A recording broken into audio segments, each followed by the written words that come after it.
Hello, everyone, and welcome to episode 7 of the Taylor Talks podcast. I'm your host, Ryan Taylor, and I'm delighted to say that I've got one of Nottingham's leading cricketers. He's actually the captain of Nottinghamshire Cricket Club. Steven Mullaney joins us. Steven, welcome to the podcast. Thanks for having me. Looking forward to it. So I've got to ask, how's it been? Lockdown been for you so far? Obviously, not just as the cricket season was started, but lockdown started. Yeah, it's funny because I've had a couple of podcasts and a few interviews, and that seems to be the first question everyone asks. Yeah, difficult, but I think I'm feeling a bit more positive now. It feels like we're coming through. Well, we've got through the worst of it, hopefully, and we can. Well, from my point of view, I can start looking forward to sort of playing. Well, getting back out there, firstly training, but then getting back out there playing cricket. But I'll guarantee you one thing, that I'm never going to be a school teacher because homeschooling's been a nightmare. Yeah, you mentioned to me earlier you have 2 kids, so have you been sharing the duties with the wife, or has it just been you who's been the teacher?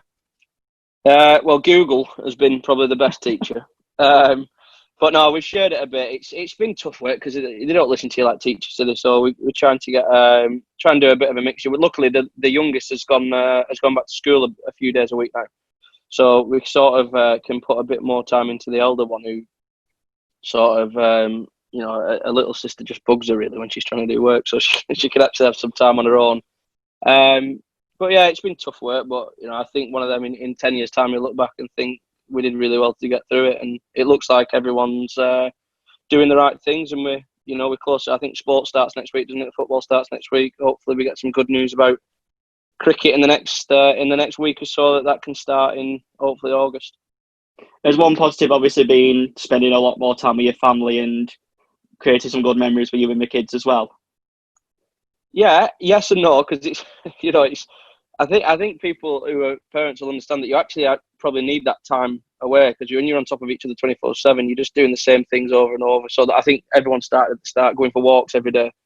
That gets a bit monotonous, and then you start doing little things like different things like cooking things, and then that gets monotonous. But at the same time, yeah, of course, like spending time with families is unbelievable. Yeah, and I've done a lot of things that I never thought I'd do. I've done actually a few days labouring for a few mates to get away from the house. So I've done a bit of woodwork, bit of whacker plating. I've done my back garden.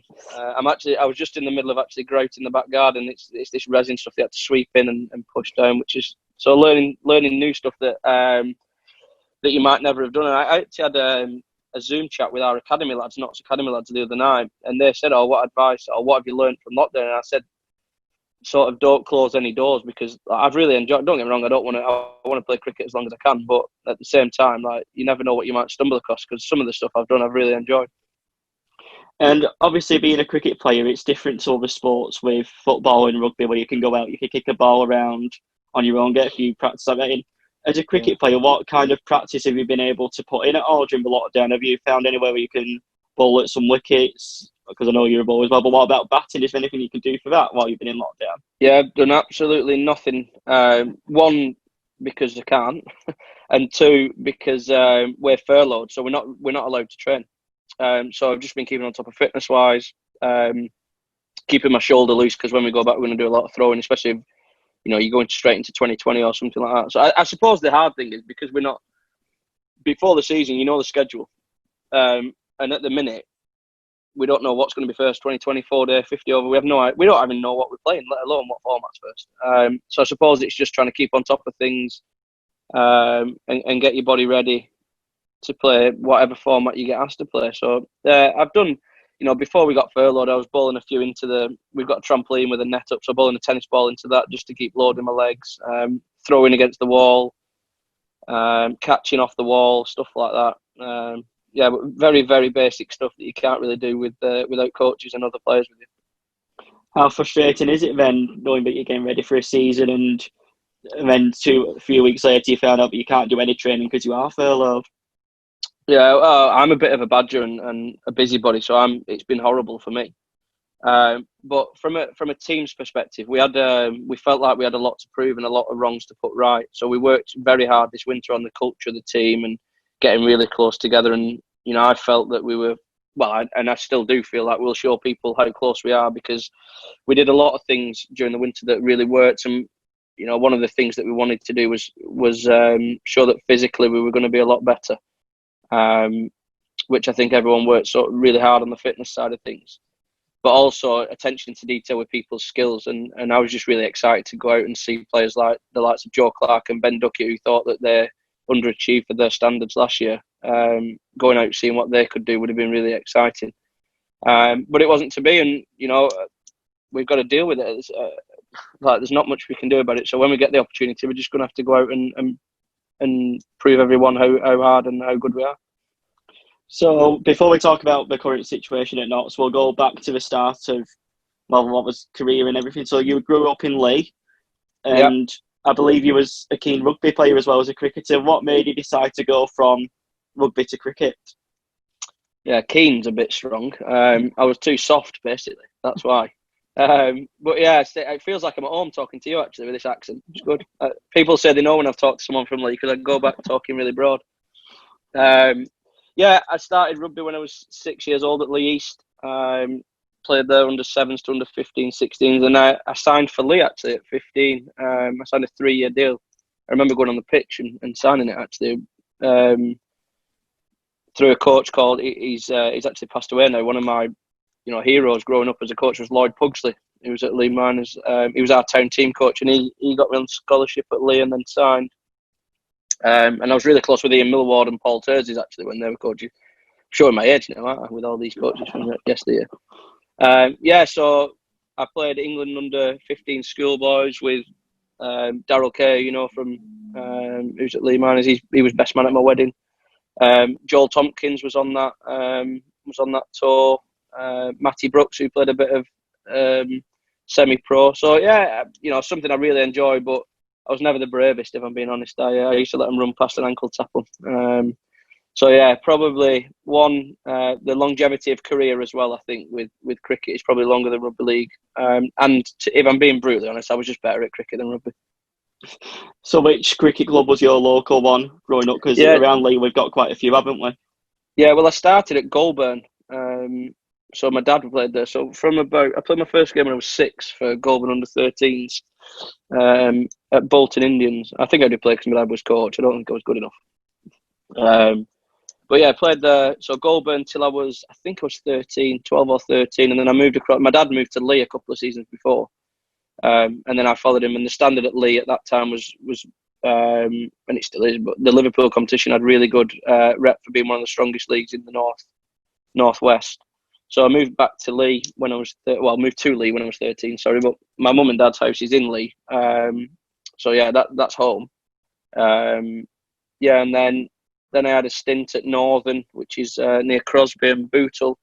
And then I had 1 year, which I really enjoyed actually. I was professional at Atherton in 2008. And then left there to go to Bootle for 1 year. I'd actually verbally signed a 3-year deal with Bootle from 2009 to 10 and 11. But then obviously circumstances changed and I moved to Notts in 2010. Just through basically opportunity, really. It was nothing financial. It just seemed a bit of I felt like I was ready to try and test myself at the top level. And Notts offered me that opportunity. And if I wasn't good enough, I could always go back to Leigh and, do whatever with my life, play a bit of club cricket weekend, get a job. But yeah, luckily for me, it went all right. And, I'm now Nottinghamshire through and through.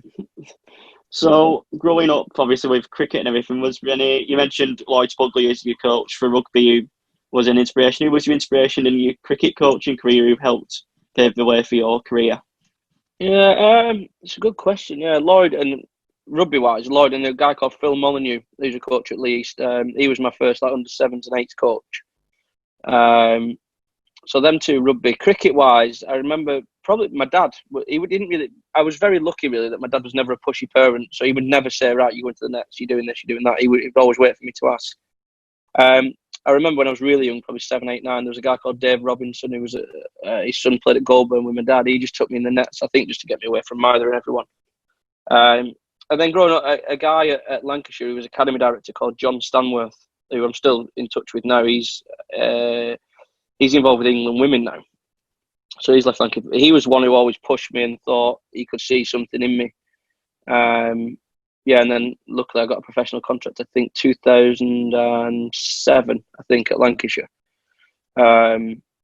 yeah, and then from there, I had 1 year in 2009 with Peter Moores as coach. Some people say that it's fair that you end up with certain people, but to work with him for the last 4 or 5 years at Notts, and now as closely as I do because I'm captain and he's head coach, he's the best coach in the country, bar none, for my money. And the work that he does that people don't see is just phenomenal. So you mentioned then you signed a deal with Lancashire in 2007. What was that feeling like signing for what is your home county first? Yeah, amazing. Like you've done, to sign a professional contract, and you're going to be working with people like Andrew Flintoff and James Anderson, VBS Laxman, Matthias Muralitharan, Stuart Law. The list was Glenn Chappell. The list is unbelievable, really. But I always got told that getting the contract was the easy bit, keeping it is the hard bit, which really has stuck with me throughout. And that's what any advice I give to a young cricketer who just wants the name on the back. Like the hard work starts when you actually get that, because you get the opportunity and then you've got to earn the right to keep it. But unbelievable feeling, and that what I wouldn't underestimate to anyone is leaving your home county is a horrible decision and not very nice. But obviously now it's paid off for me, and had it gone another way, then it probably might have thought it was the worst decision I ever made. But yeah, unbelievable feeling to sign, and equally as hard to leave. So you mentioned then about some of the players who were in at Lancashire around that time. Was there ever a feeling of being starstruck when you go into training and you see the likes of your Andrew Flintoffs, your James Andersons, your Mulbertons? Was it ever a feeling of being starstruck seeing them players up close and personal? Yeah, at the start, probably. I was lucky, really, with Freddie because I was injured at the same time as him just before 2005 Ashes. I was coming back from a double hernia operation, and he was coming back from, I think he had an ankle spur or something.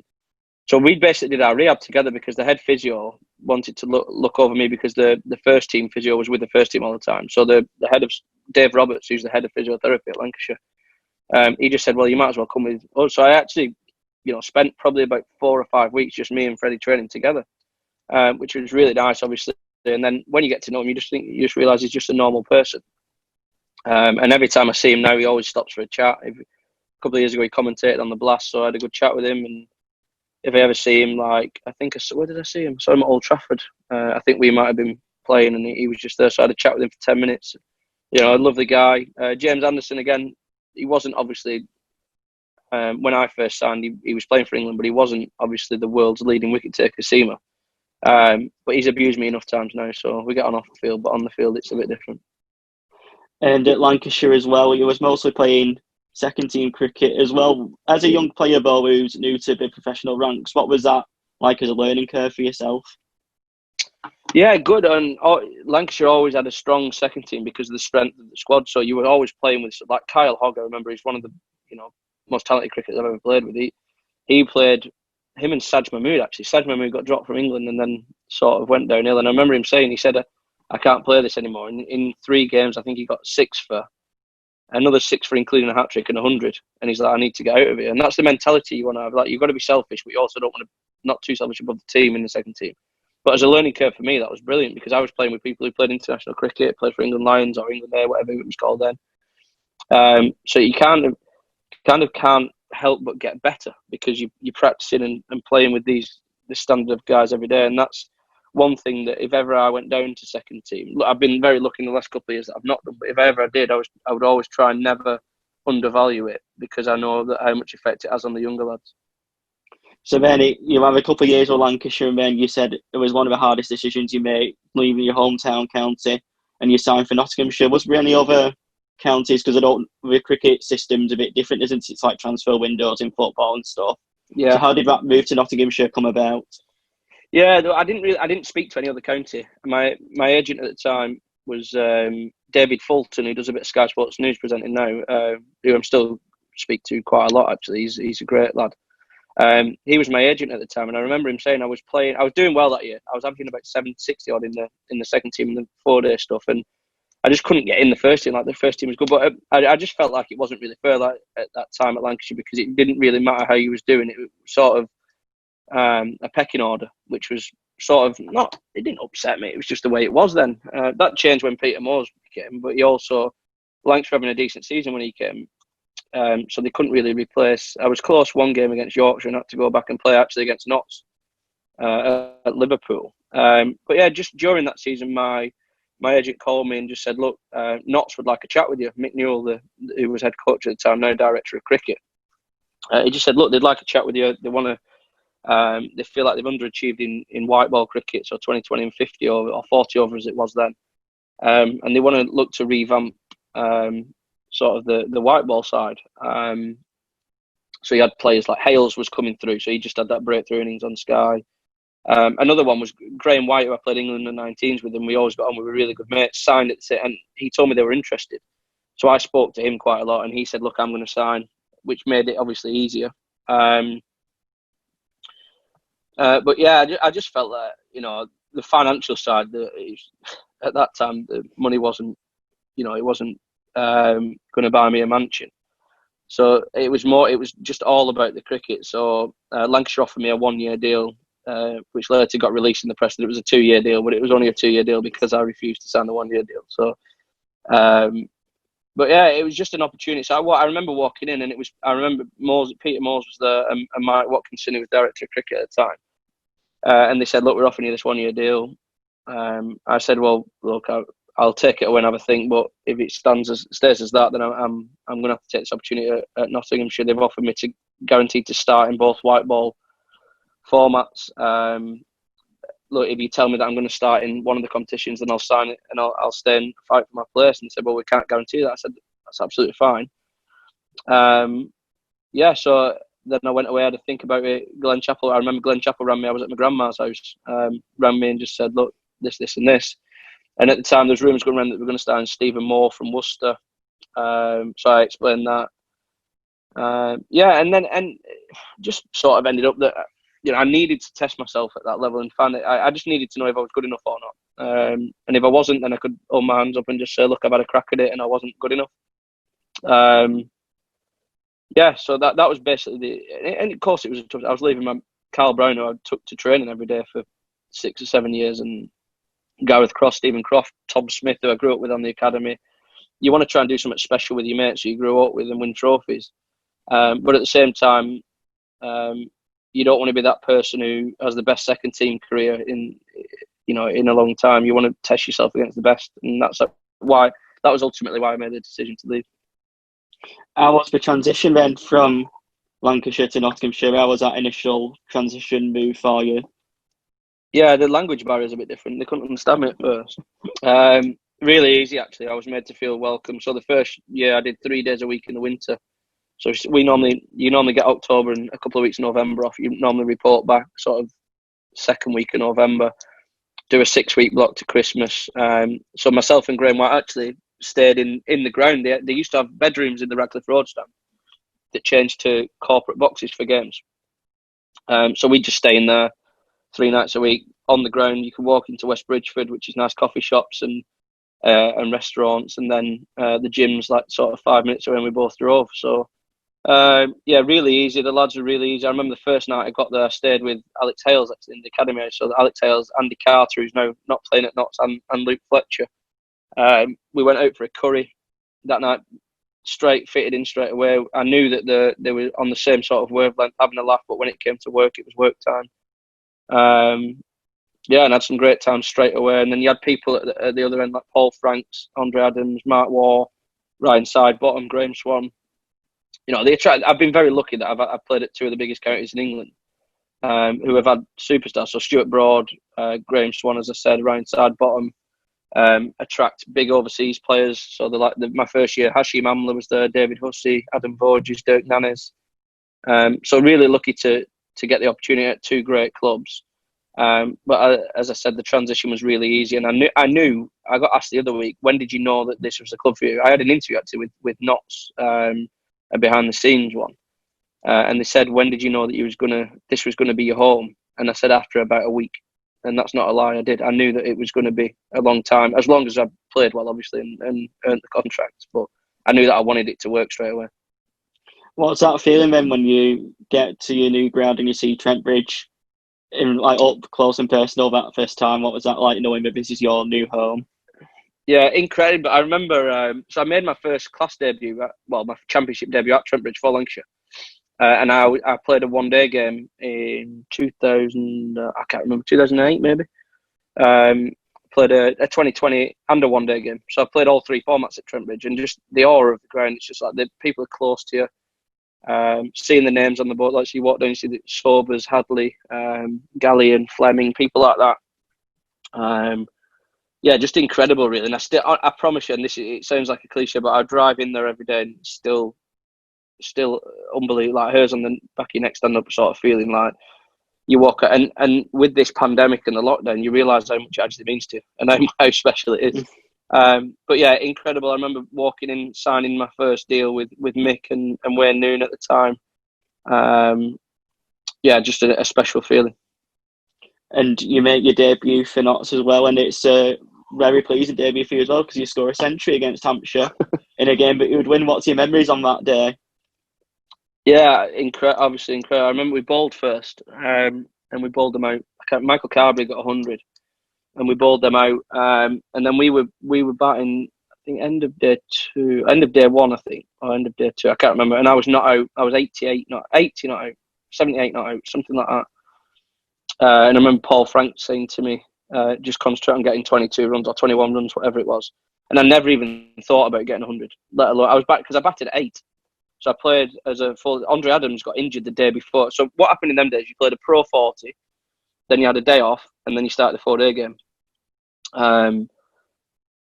So we won the Pro 40 game, and then I was just staying down as 12th man, so just keep the squad same. And I remember Andre Adams was practicing some pull shots in the net, and he twisted his knee.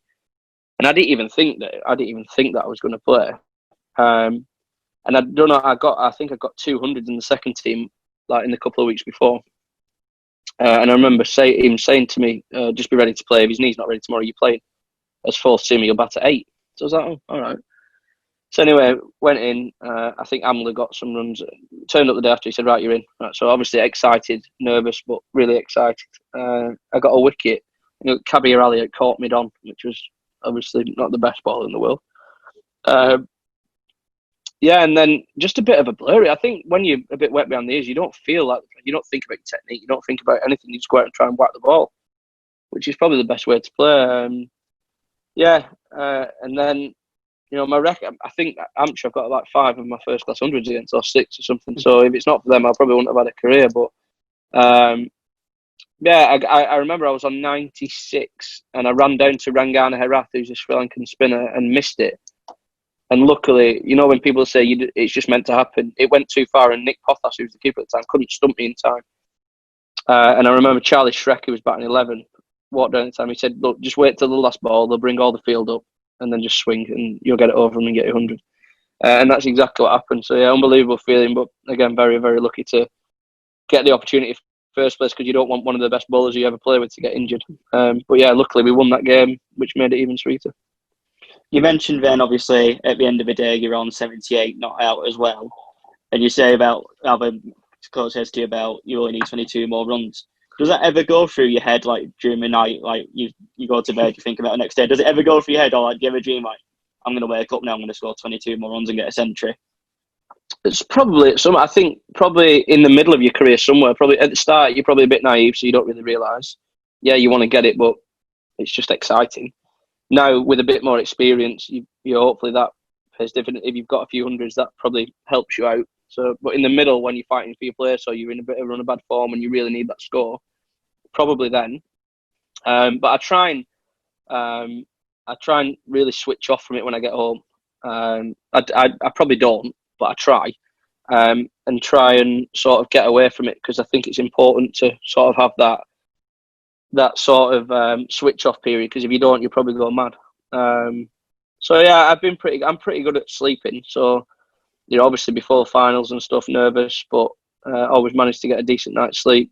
But yeah, I've probably been quite lucky in that regard. That nervous, but more excited than sort of scared, if that makes sense. So it's a successful season for Nottinghamshire as well in the county championship that year as well. Going back to Old Trafford on the last day of the season, needing 6 bonus points it is to win. Was it ever a doubt in your mind that you wouldn't get them bonus points? Did you always feel confident that you would win the county championship on that final day? No, not really. I wasn't confident at all because so it was a good wicket at Old Trafford. I remember it, and we were 89 for 1 at the end of day 1, and then it rained for 2 days, and we went out for a team meal in Manchester. And there were discussions like, what do you think we should do? Should we set up a game? Should we try and get the bonus points and then try and get 3 wickets or whatever? And I think it came down to, I remember my opinion really clearly. I was like, look, if we set up a game, then it could be out of our control because they might not want what we want. But if we try and get the bonus points and we fail, then it's sort of in our hands. Because if we don't do it, then we know we couldn't have done any more to do it. But bearing in mind, Somerset still needed to win at Durham to do this if we got the requisite points. So the decision was made to get that, and we were 309. So we needed 311 and 3 wickets within 96 overs. And Samit was supposed to bat at 8 that game, got promoted to 5, got 90 odd. Adam Voges played I think 126 or something like that. Played an unbelievable innings. I then went down to 8 and ended up getting a duck. Simon Kerrigan got me out wide long, nicked it to the keeper. And then we were 390 for 8 and we lost a wicket. So Ryan Sidebottom. So if we hadn't got 400, we'd have needed 6 wickets to win the championship. And Ryan Sidebottom and Darren Pattinson managed to get 10. And then I remember they both ran off. And I got that you get the feeling then that something's going to happen because I don't know, they just had the bit between the two. But then they chose the wrong ends to bowl at, which was a blessing really. So Darren chose the wrong end, but then Ryan Sidebottom got Carl Brown out. Pattinson wasn't bowling great, so Andre Adams came on. I don't know how, but he bowled one of the best balls I've ever seen to Mark Chilton. He nicked one to Chris Reed. And then, so you need 1 wicket to win the championship in about 10 overs. And Shivnarine Chanderpaul walks out, he's an unbelievable player, but also he was having an unbelievable season. And Andre, for cricket fans, he went round the wicket every ball to a left-hander that year. And people think I'm joking when I say this, every single ball to a left-hander. And he decided to stay over the wicket to the best batter in the competition. Oh, sorry. Did you get all that? It was just just when you mentioned about the wrong end to bowl at. Oh yeah, so Pattinson and Sidebottom chose the wrong ends, but Pattinson then got Carl Brown out, so he stayed at that end.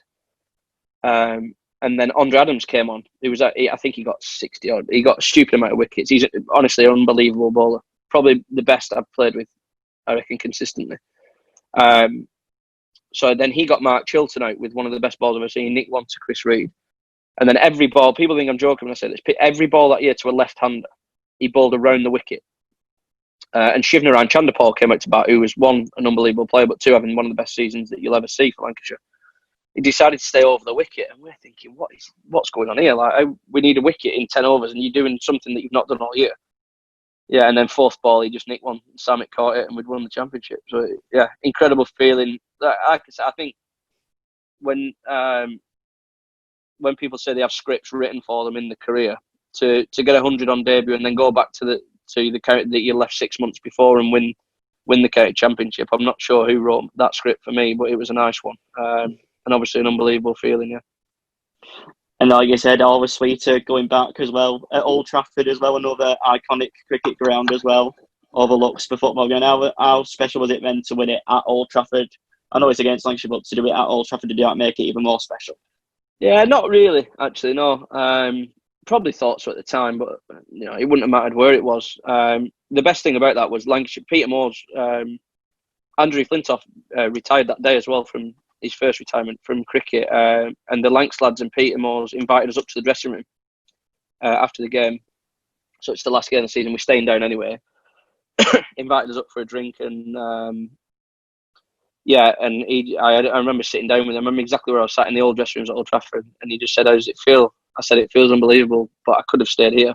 He's like, "Yeah, but you didn't. You had some bollocks about you, and you left. And you've had a great season and set yourself up for the next few years." And that's the sort of man he is. He wasn't bothered about himself or the team. He was happy that I went and did okay. And Nottinghamshire as well, in one day you get to your first T20 finals day as well. But it's a rain-affected game, and it's a narrow defeat to Somerset. Do you think the rain did affect the performance that day? Josh Butler, I think that's the first time he came properly on the scene. He kept ramping Dirt Nanas and round side bottom for 6. No, we were actually ahead of Duckworth Lewis, and then Samet got caught on the boundary. Karen Pollard jumped up 2 balls before the rain break. But yeah, again, I think people ask me about it. So the first Lord's final and first finals day, I don't really remember because I didn't really take it all in. So I vowed to myself after that to just enjoy it if I ever got to a final again, which makes a huge difference actually. But yeah, a game that we should have definitely won, but we didn't. So yeah, Somerset deserved the place in the final. I think that's the game when Hampshire beat them with Dan Christian actually running with his hamstring hanging off the last ball. So, all in all, would you say that your first season then at Notts justified your decision then to move from Lancashire to Nottinghamshire? You won major honour in your first season. Would you say that move justified it? 100%, yeah. And I think the biggest compliment is when people still come up to you and say it was the best decision you ever made, wasn't it? So I think it, who knows what would have happened if I hadn't have moved, but luckily for me, I made that decision, and I think it's paid dividends. Yeah. So the season I want to talk to you about next is 2013.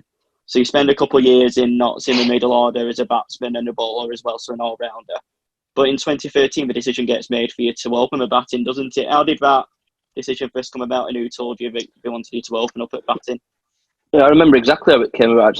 So that season, the winter, I went to Australia and played for Dandenong, so with Darren Pattinson, James Pattinson, Peter Siddle.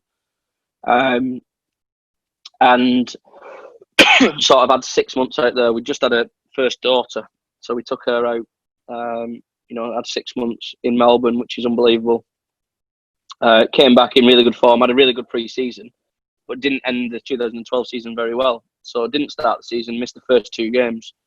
And then we played Durham at home, and Ricky Vessels fell ill on the morning of the first game. So I was batting 5.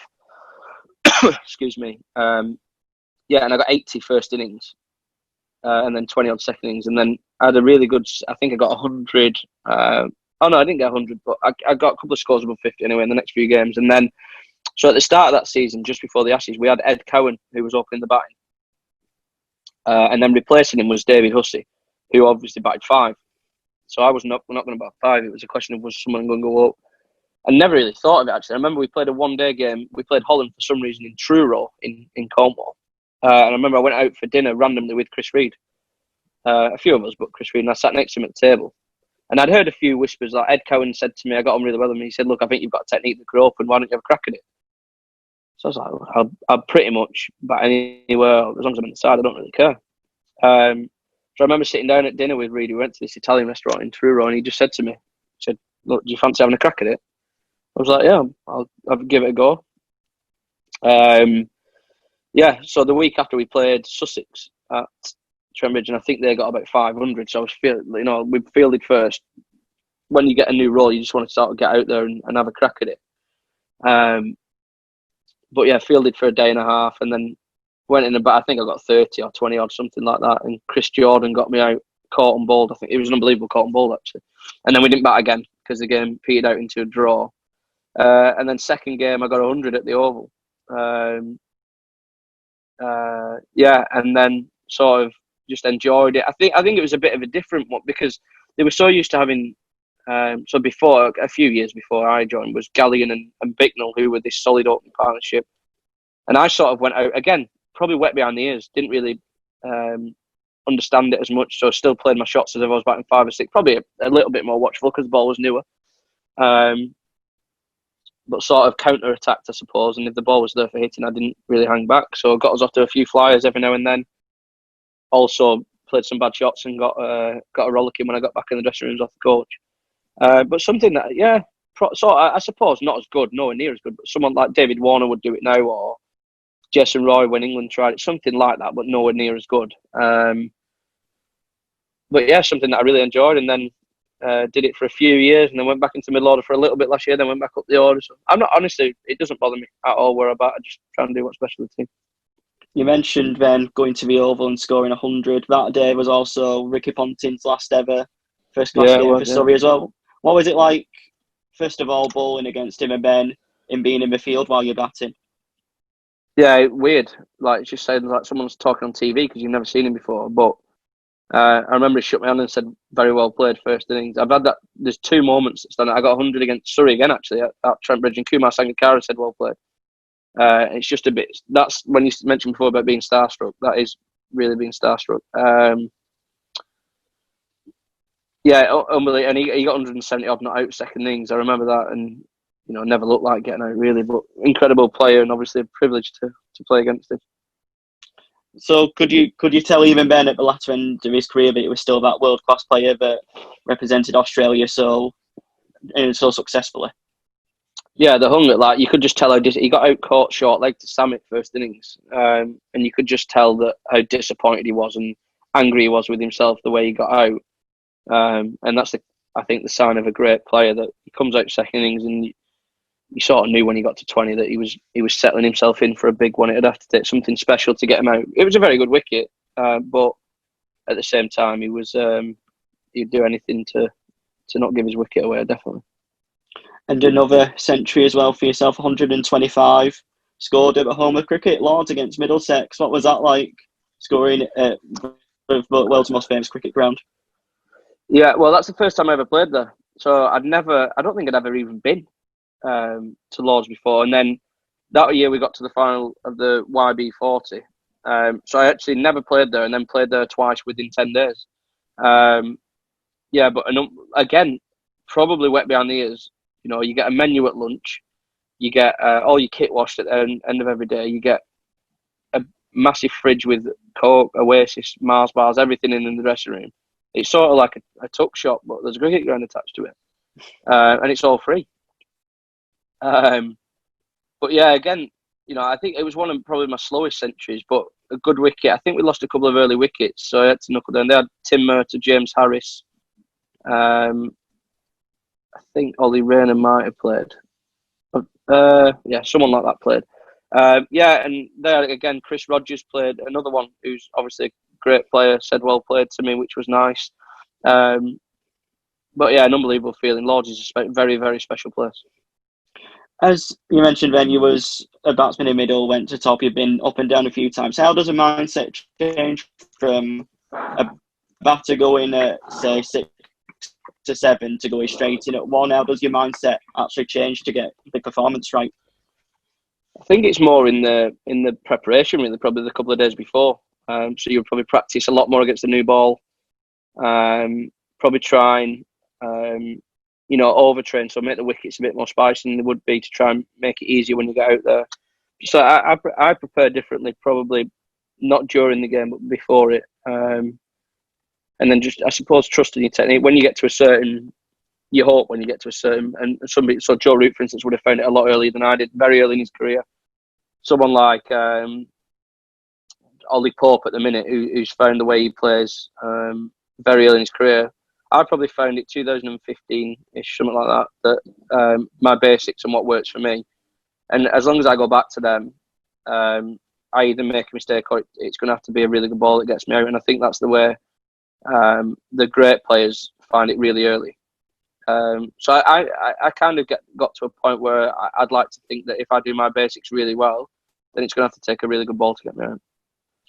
And you mentioned then Lords as well, winning the YB40 competition against Glamorgan in the final, but it was a good campaign for you as well with the ball as well. You took 17 wickets as well, so we touched on the batting, but your bowling was really successful, wasn't it, in the white ball game? Yeah, I suppose it's that bad that people try and whack it and just hit it to fielders. But I think I got 3 for in the semi-final, and I remember getting 4 for against Kent early in the competition. But I didn't bowl great in the final at all. I think I bowled 2 overs for 20, something like that. But straight when I said to you, like I remember feeling I had with the academy the other day, actually, when I said I had that chat with them, and I remember feeling on the boundary and the ball came to me. I remembered that I was playing. I felt like I was watching it on TV. But yeah, that was the days where you had like a bowling power play and a batting power play and stuff like that. So I remember going in just Chris Reed got caught, I think, and and I remember I went in with Graham Swan, and I think we were only on like probably 170 or something like that with about 7 or 8 overs left. I think we got 240 anyway in the end. Yeah, I managed to go in and whack a few. I think I got 21 off 12 balls or something like that. Whacked a few with Swanee. And then we were behind the 8 ball. Jim Allenby and Chris Cook had a really good partnership. And then Samit bowled 2 unbelievable deliveries. And then forced Murray Goodwin to play a poor shot and got him out LB. Yeah, and then I think Brodie took the last 3 wickets. And the best feeling in a final is that bit where you've not won, but you know you're going to win. So when they needed sort of 70 or 60 with 2 wickets left, with only 10 overs left, you sort of know that it's going to take something special against the bowling attack we had, and that sort of feeling at the end is incredible. Yeah. What was the party like as well when you got your hands on the trophy? Did you have a good night out afterwards? Yeah, I to be honest, every trophy we've won, I've never been out. I've just stayed in the hotel in my kit every single time, which is very, very special. I remember that most of the girls weren't there because it was my wife's hen do, actually. They booked it that weekend. So they were all away. But we just stayed in the hotel. And I'll tell you what I do remember, that I was having a drink with Graham Swan and a Bentley drove into the lamppost outside the hotel. Some guy crashed his Bentley outside the hotel. I remember that. But yeah, incredible memories. The good thing, like, we stayed in the changing rooms for hours afterwards. That's one of the best feelings, like with your mates all together, knowing that the hard work you put in is paid off.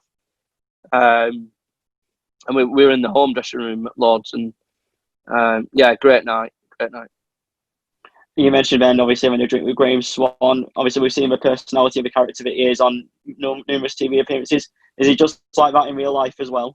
Yeah, absolute bonkers. Yeah. I actually saw him last week because we had a quiz and it was black and white theme, and he's a Newcastle fan, so I borrowed a Newcastle shirt off him. Yeah, he's absolutely crackers. Yeah, but again, when it came to work, he would expect everyone to put in 100%. I've been lucky enough to play all formats with him. And again, he was there 2010 till he retired with Notts and kept in touch. And yeah, but absolutely crazy. And what's it like as well playing with Brodie as well? Stuart Broad, probably one of the best English bowlers that we've seen. Is he just as laid back? Is he laid back and knows the job that he's doing at Notts when he plays for them as well? Yeah, I played England in the 19s with him, so I've sort of known him since we were young. And I actually messaged him before I signed for Notts and just said, "Look, Notts are interested. What do you think?" So I spoke to him about that. But what the biggest compliment I'll give, he's always trying to learn something new. He's never happy with what he's got. You know, he's England's second best ever bowler, 400 and however many wickets and counting. But I spoke to him last week. Actually, he's changed his action. Not changed his action. He's changed the way.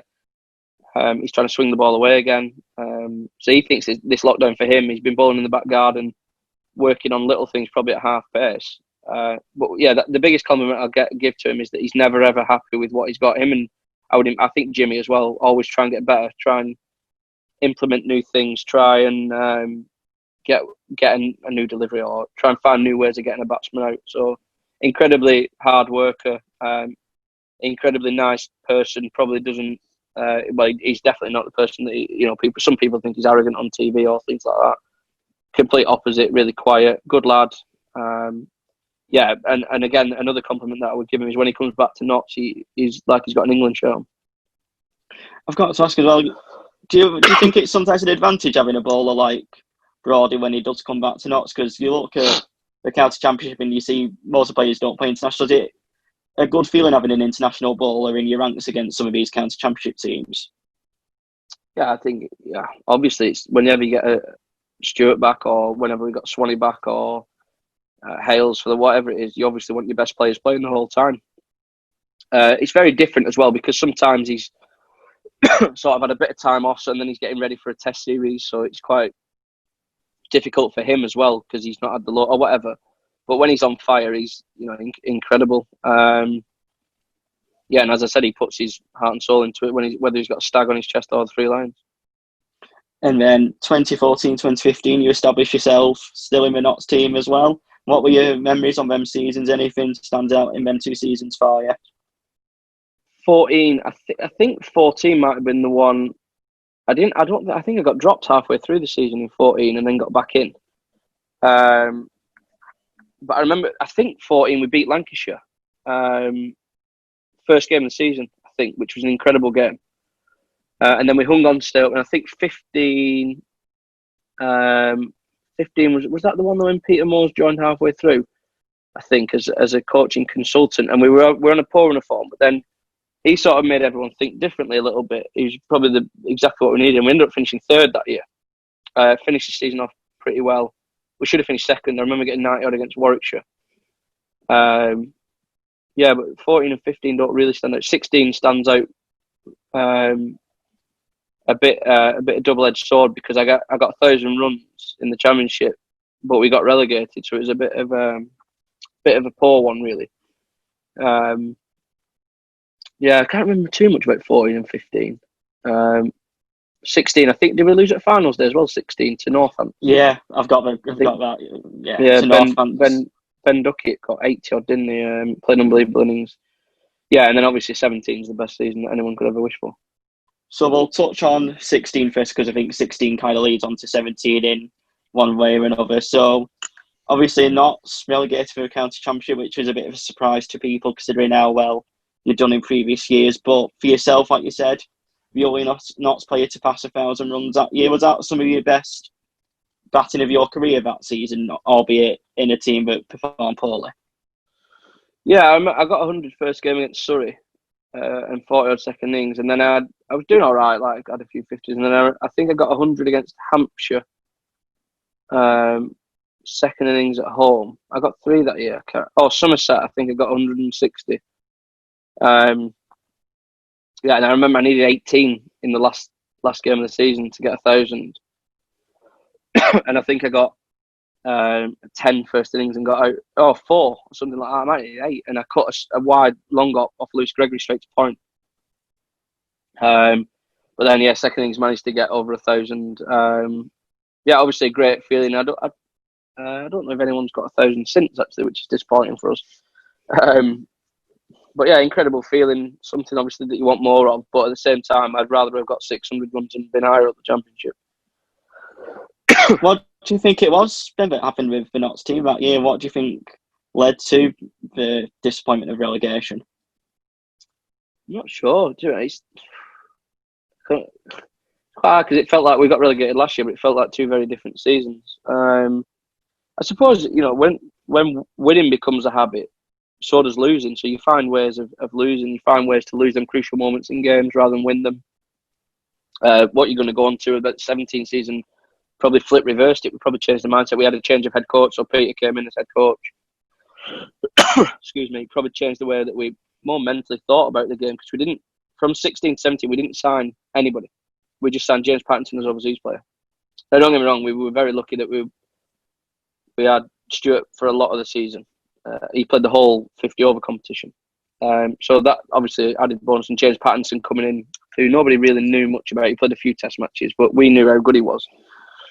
So we were lucky that, and we kept everyone fit as well, which was good.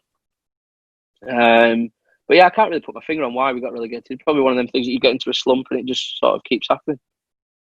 And then you mentioned the defeat to Notts on finals day as well. Before we touch on 2017 again, what do you think it was up until that year? But we'd always qualify through the group stage, the Northern group, always comfortably as well. What do you think it was that just didn't click in the latter stages of the competition? Yeah, I don't know. I think we've actually more successful in the last 10 years in white ball cricket in comparison to games won. Yeah, it's a very good question. I don't know. I think it was 2016. We were undone by very, very good innings from Ben Duckett, who played really well, and we probably should have still got him. Yeah, but they just played better than us really on finals day. I think we lost 3 or 4 quarterfinals in a row. Sorry, I've got something stuck in my throat here. It's all right. Bit of coffee, I think. Yeah, it's probably just outplayed really. And then when you get over the line, you get to finals day, you obviously want to do well. We didn't play too well. Ben played that unbelievable innings. And normally on finals day, you get that way. Somebody plays a blinder. But I don't know, 2017 just had a different feeling to it. And I had this last year. We should have beat Worcester last year in that semi-final when we lost. But on finals day, in 2017, we'd already won the 50 over final earlier that year, and we just felt like no matter what happened, we were going to somehow win. And it's just that's one of the best feelings that you can ever have when you get to a point where it doesn't really matter what's happening if the other team are on top.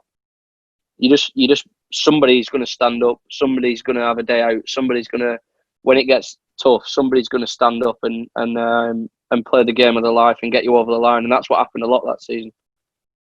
So you mentioned Peter Moore's come in as head coach at the end of 2016, start to 2017. What was the pre-season like under Peter? Yeah, well, I actually went to Australia at the start of it in November with Luke Fletcher, October. But I came back after 6 weeks because I broke my finger. I had to have an operation. So mine was a bit different to everyone else, and then managed to obviously start batting after Christmas. And then we went to Barbados on pre-season tour, and I changed my boots and actually did something to my foot. So we got back and it was all right, like taped it up and stuff. And I remember we played a game against Cambridge Uni, which is sort of a first-class game, but it's a warm-up game before the season. And I think I got 80. And I came off and I said to the physio, I said, look, my foot doesn't feel right here. Can you just have a look at it? And he literally touched it like no harder than that. And I nearly jumped off the bed. And he said, I think you better go and get a scan on this. So I went down the road, took one of the lads' cars, he was automatic because I didn't have my car there. And so I went for this scan. And I remember I went to Sainsbury's that night with Harry Gurney, and I limped. And honestly, the pain was unbelievable. And I remember I limped, and he said, "Oh, can you come to my room?" I said, "Oh, have you got the results?" He said, "Can you come to my room?" So I knew then that something wasn't quite right. So I get to his room. He said, "Look, you've got this stress reaction, one of the bones in your metatarsals. So you're gonna have to put a boot on." So I'd be fit for next week for the first game. He's like, 6 weeks. Which was obviously, you've done all the hard work. You worked on this new culture. Everyone was feeling in great form. You were really excited. You just signed James Pattinson, who's one of your mates anyway. You know you're going to get Brody for a lot of the season. You feel something special is going to happen, and you can't start that journey with people. So anyway, I got on with it. Sort of did my rehab with the physio and fitness coach, and then they got me fit in 5 weeks actually, because I remember playing a game against Warwickshire or Birmingham in the 50 over game. Got back into the group. It was a group game, and we lost a few other wickets. And I managed to put a partnership on with Billy Root.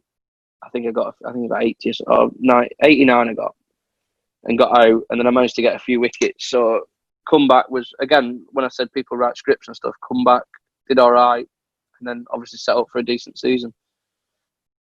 And you mentioned then about your injury. How frustrating is it to have an injury like that just before the season starts? Horrendous, yeah. Probably the worst time to have one. And then last year I got injured just before the T20, but I was more frustrated last year because we were struggling in the Championship, which is the one I'm captain of.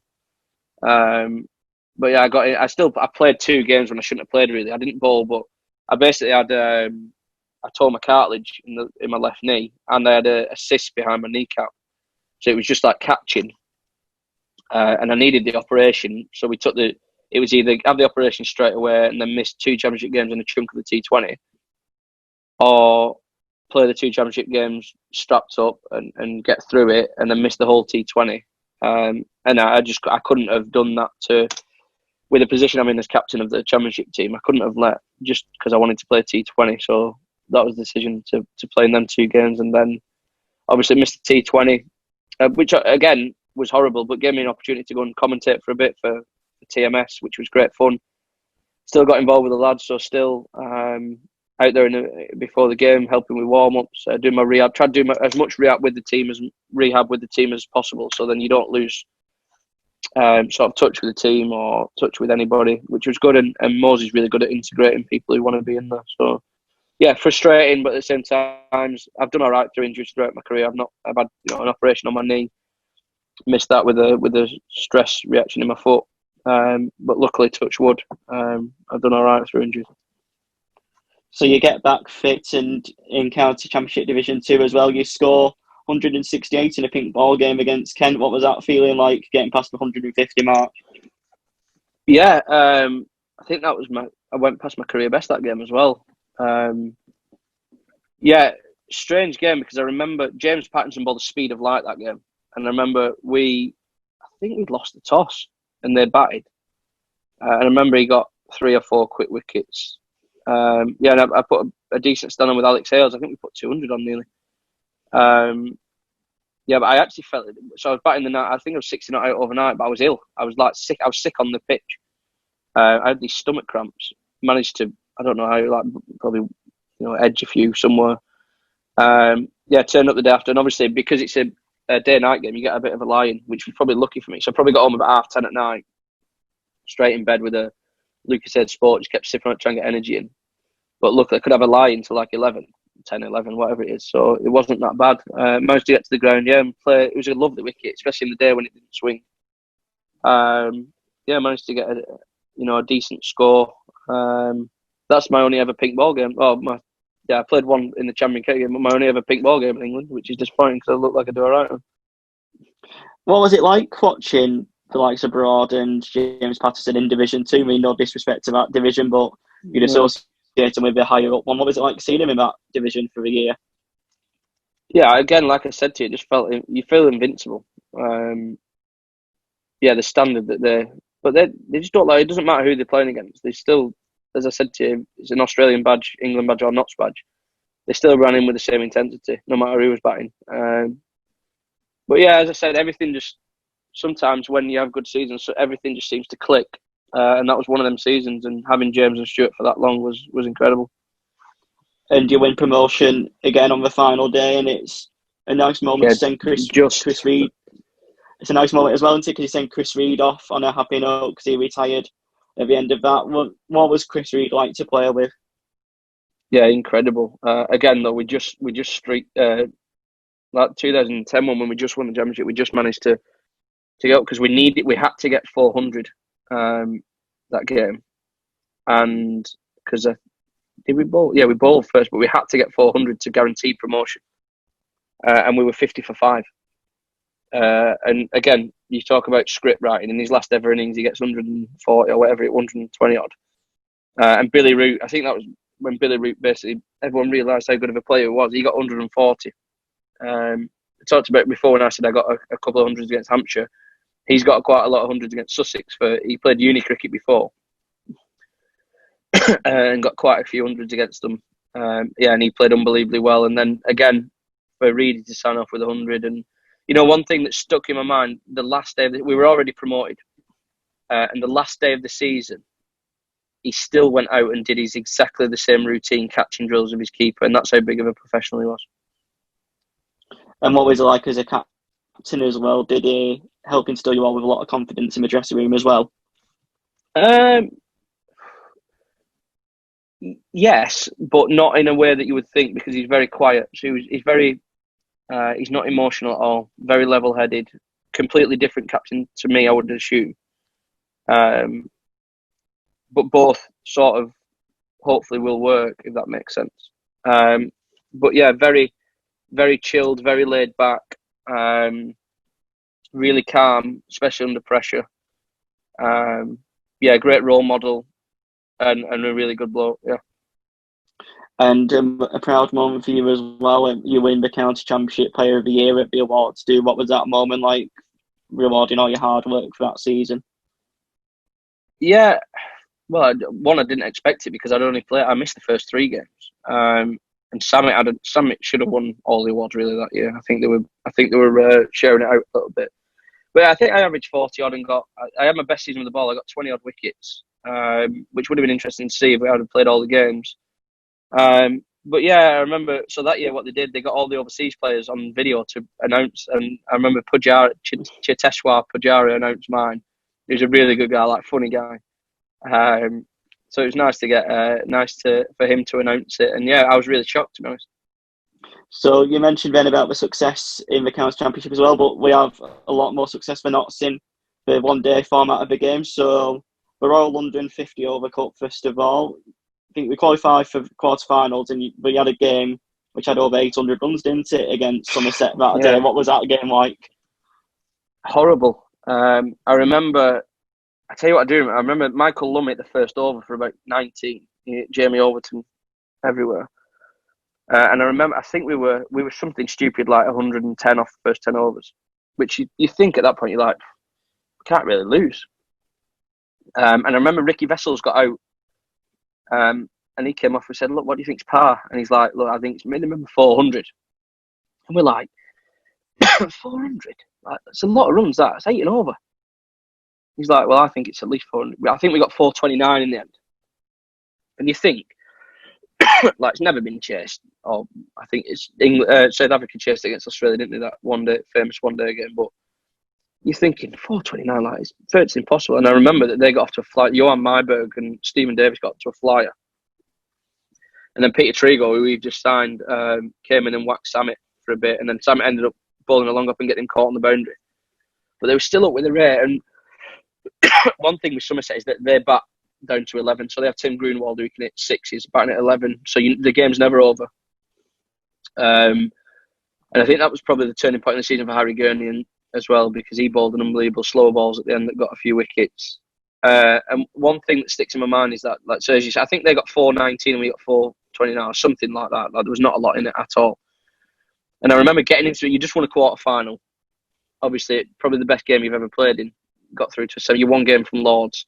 And I remember getting back in the dressing room and nobody celebrated. Everyone just sat there, was that tired. And I remember, so we had to play that, and then we had, I think we had a day off the day after, and then we had to go to Essex to train, or 2 days off it might have been. Anyway, and Mosey said, look, nobody's driving home.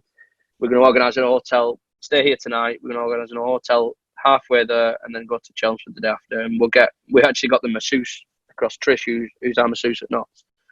She came to the hotel, which was halfway between Taunton and Chelmsford. Yeah, he just said, look, I don't want anyone driving home.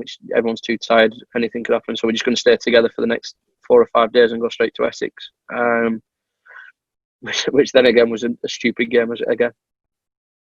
I was going to say, how fatigued was the squad going into that game at Chelmsford against Essex? Yeah, tired. But I tell you what we did do. We did the recovery probably spot on. So we went, obviously had a few drinks that night and then sauntered across the hotel. Well, I said sauntered across, probably 2 hours away. But then everyone had slots with the masseuse and recover pumps, which are the things that get the blood into your legs. Swimming pool was there. So everyone had specific times to do that. Go out for a bit of dinner. I think we went to cinema, actually, a few of us one night. And then get across to Essex. So you could saunter across to Essex for sort of 2, 3 o'clock. Bit of light training because you played a couple of days before. You're only topping up, obviously. And then it was a day-night game, so you get a bit of a lie in the day after. So we got a decent amount of recovery in. But then what was in store that game, I don't think anyone could have seen coming again. I was going to say, what are your highlights of that game then against Essex? What is there that sticks out in your mind from a famous semi-final win? Yeah, obviously, myself and Samit's partnership personally was incredible. They got 367, I think, or 36. They got 370 basically, which would have been, or if we were to win, it would have been an English record in domestic cricket to chase. And then we get off to a great start. I think Michael Lummett's 12 off the first over. Oh, Alex Hales, it's Wagner first ball and all that over mid-wicket. Got off to a decent start, and then Michael Lumme tries to flick one, gets caught at point off Porter. Hales runs down, playing really easy, runs down and inside edges one off Porter again, bowled, and Ricky Vessels then gets bowled. So I think we're maybe 100 for 3 or 70 for 3 or something. Still up with the rate though. Rate was always about 7 or 8 and over. Yeah, and then Brendan Taylor and Samet had a really good partnership to start with. And I think they might have put on maybe 100. So I think we're maybe 180 when I go in. So we still need 190 to win. And then Brendan gets run out like from nowhere. They look like they're doing it easy from nowhere, run out. And I remember getting interviewed after the game of Dominic Cork, and he just said, "What was you thinking?" I just said, "Well, I was just thinking sort of, get yourself in, but if there's a boundary option, take it, but also enjoy it because you don't really have an option when it's 7 or 8 and over. You've got to try and obviously score straight away. Essex is a good wicket and a really small ground, so there's always going to be options to score. And I suppose just sort of back yourself." Yeah, and luckily that game, myself and Samet played well and managed to put a partnership on to get us to Lords. Did you know when you won the game as well that you had set an English domestic record? No, I didn't. No, until Dominic Cork actually said in the interview, because I think myself and Ruti had one earlier in the year, that game against Warwickshire that I spoke about. But I had no idea. No, and you don't think about that till till after the game. I didn't even know that it was an English domestic record till after the game, as in the team chasing the score. But no, I didn't. I don't. You just take all records out of it. You just hope that you can be involved in a few that people can remember in years to come. And luckily, that day was one of them. So you get to the final as well, and you come into a batting with 180 for 4, and you set another record, a record-breaking partnership, 185, in which you score 115 off 75 balls. What was that moment like for you in the final? Semi-final, that. Or was that semi-final? Sorry. Yeah, I only got 5 in the final. That was the game with Sammy. Yeah, I got 111. 111. I got. The final will be known quite rightly so. The Alex Hales show when he got 187 not out, or whatever he got, 178 not out. I remember we had the worst start in the world. We had 10 overs where the night before Luke Fletcher got not the night before, but he knew he was playing. Luke Fletcher was playing because Jay Ball got injured in that pink ball game. Actually, what you were saying before. So Luke Fletcher got the nod, and he said to I remember this is gospel truth. In the bar the night before, so we went out for dinner and we just sat in the bar just having a chat, a coffee or a couple of soft drinks the night before the final. And I remember him saying to me, "Reedy, I always get Jason Roy out. Please just let me have the first over." So he did. First ball, Jason Roy nicks it straight to Ricky Vessels and he drops him. First ball of the Lord's final. Then I dropped Mark Stoneman, easy catch off Harry Gurney. He was on 30, got 144 not out. Dropped an easy catch at cover, dropped him. Missed fields, all sorts. I think there were a lot, 80 odd or 90 off 10 overs. But then we managed to drag it back. Sam hit ball really well. He got a wicket first ball, Jason Roy. And then me and him sort of managed to hold it all right in the middle, picking up a few wickets. And then we finished off really well. James Pattinson, Stuart Broad, Harry Gurney and Fletcher finished off really well at the end, and we managed to keep them under 300, which was we'd chased 360 the week before, a couple of weeks before at Essex, so we thought 300 was well within our grasp. But we didn't get off to the great start. I think Alex Hales was 100 not out and was only on 130, something like that, 140. You knew it was going to take something special in one innings, but as I said to you, that season it felt like someone was always going to step up, and that day was his, and quite rightly so. Just how good of a one-day player is Alex Hales, and do you always go in feeling confident knowing that you've got someone with the ability of Alex to step up, especially in the one-day format? Yeah, and I'll tell you what the best thing about it is, if he has a run of say 2 or 3 games with low scores, you know that somebody's copping it at some point. Like he's that good that somebody will come out, like Surrey, unfortunately for them, but fortunately for us that day. And normally in big games. So in big games, he normally stands up. Incredible talent. In my opinion, still well within England's best sort of 13, 14 players. Had a great winter. Started in South Africa with his franchise there and then went to Sydney Thunder, Pakistan Super League. Had a great winter, a lot of runs.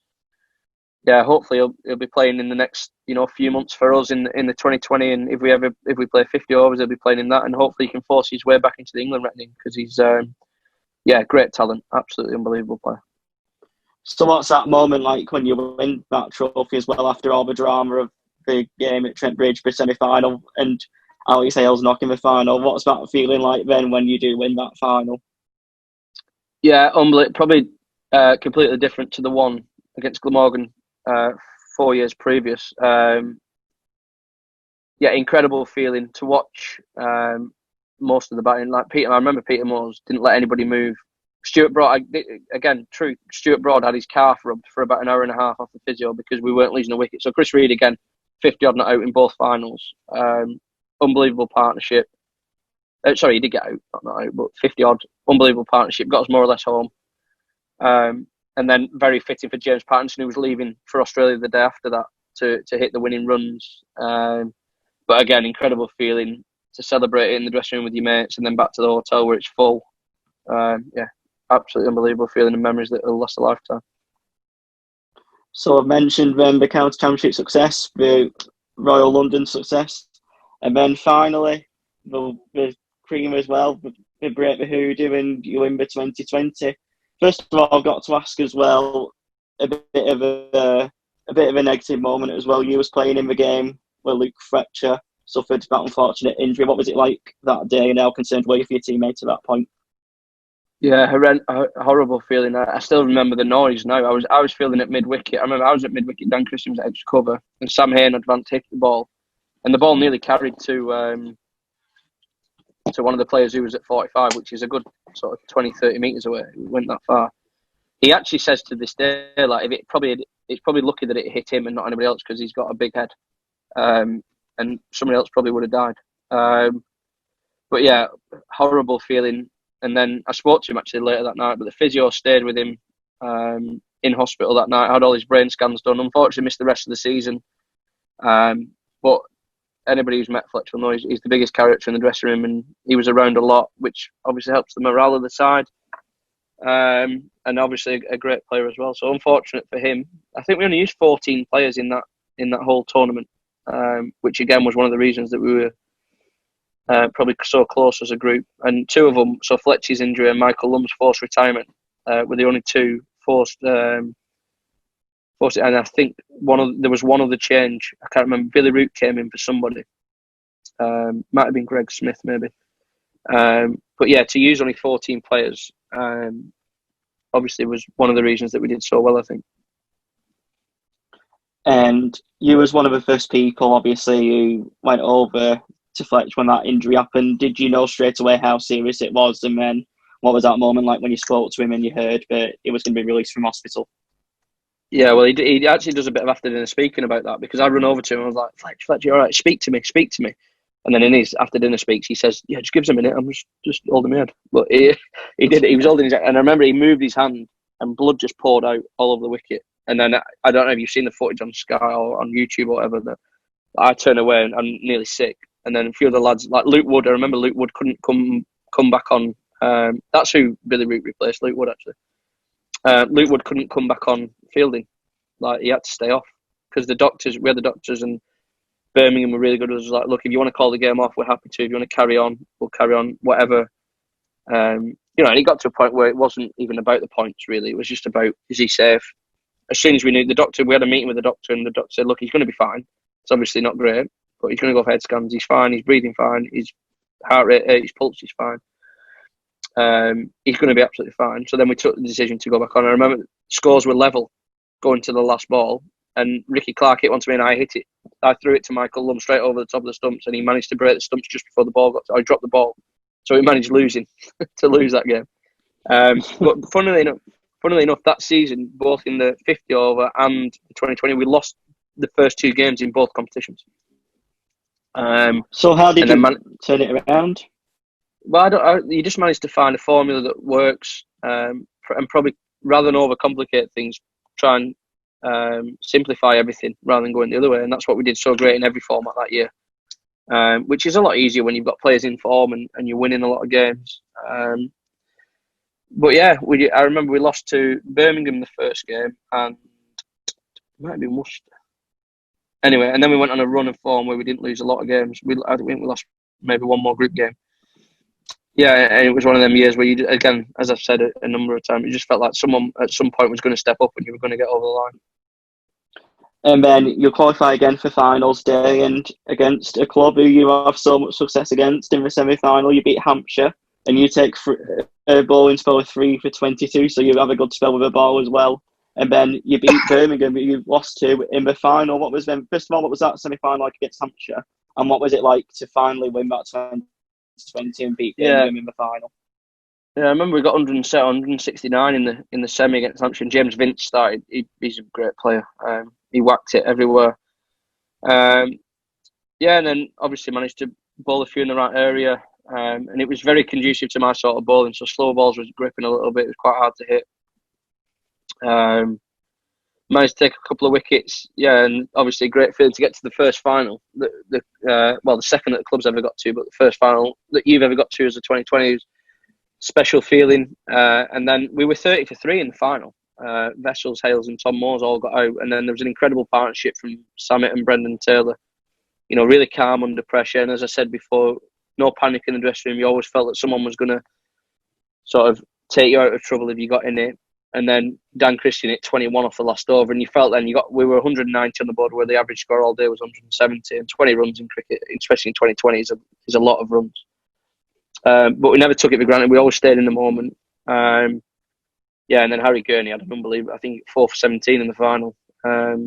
Unbelievable. And again, that was a game where we knew we'd probably won 2 overs out, so you could enjoy the last 2 overs. I think they needed, definitely in the last over, they needed 20 odd off the last over, which it would have took a remarkable innings to get them. But incredible feeling, and enjoying Sweet Caroline in the last couple of overs, and then going celebrating with the fans at the end. Yeah, absolutely incredible. So I'm guessing 2017 must rank probably as probably the best season of your career. What do you say so far? Yeah, absolutely. Any time that you win trophies is very, very special, but to win 2 of them and get promotion, the icing on the cake would have been to win Division 2 that year.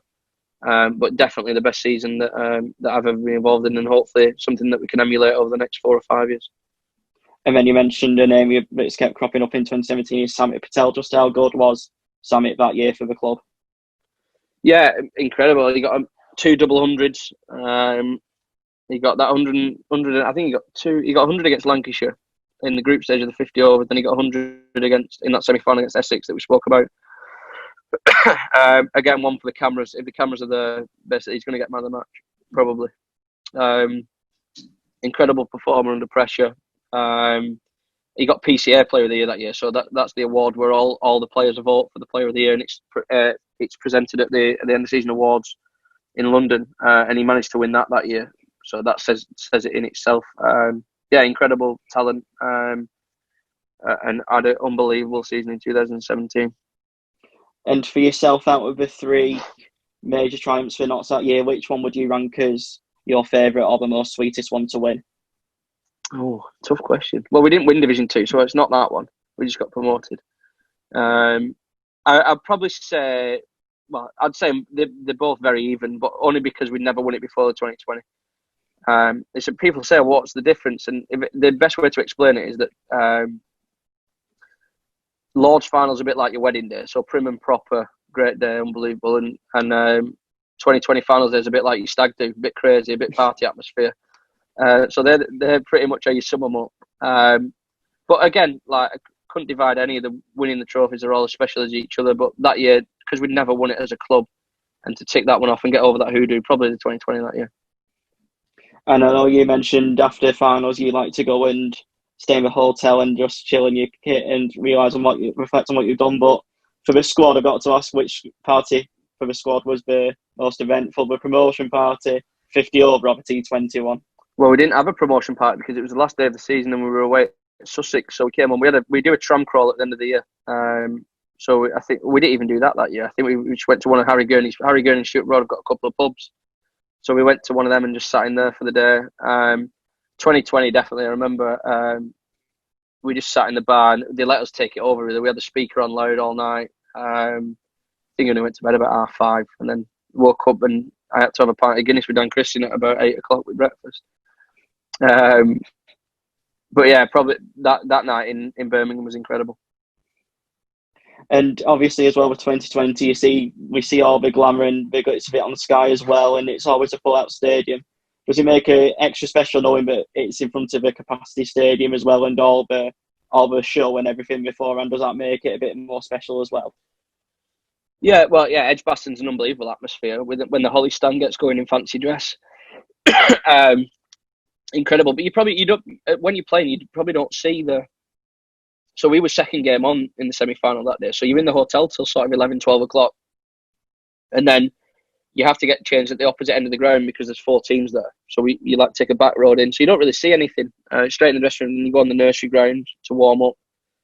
And then literally you're straight into the game, play. I had a couple of interviews because I got man of the match in the semi-final, so then you have to go and get your kit across to the other dressing room. So a bit of food and then the finals on, so you don't really get a chance to see it all. But again, like I said to you, been involved in a few finals days and sort of not took them all in. That day just took it all in, enjoyed it. And obviously to win it was the cherry on top.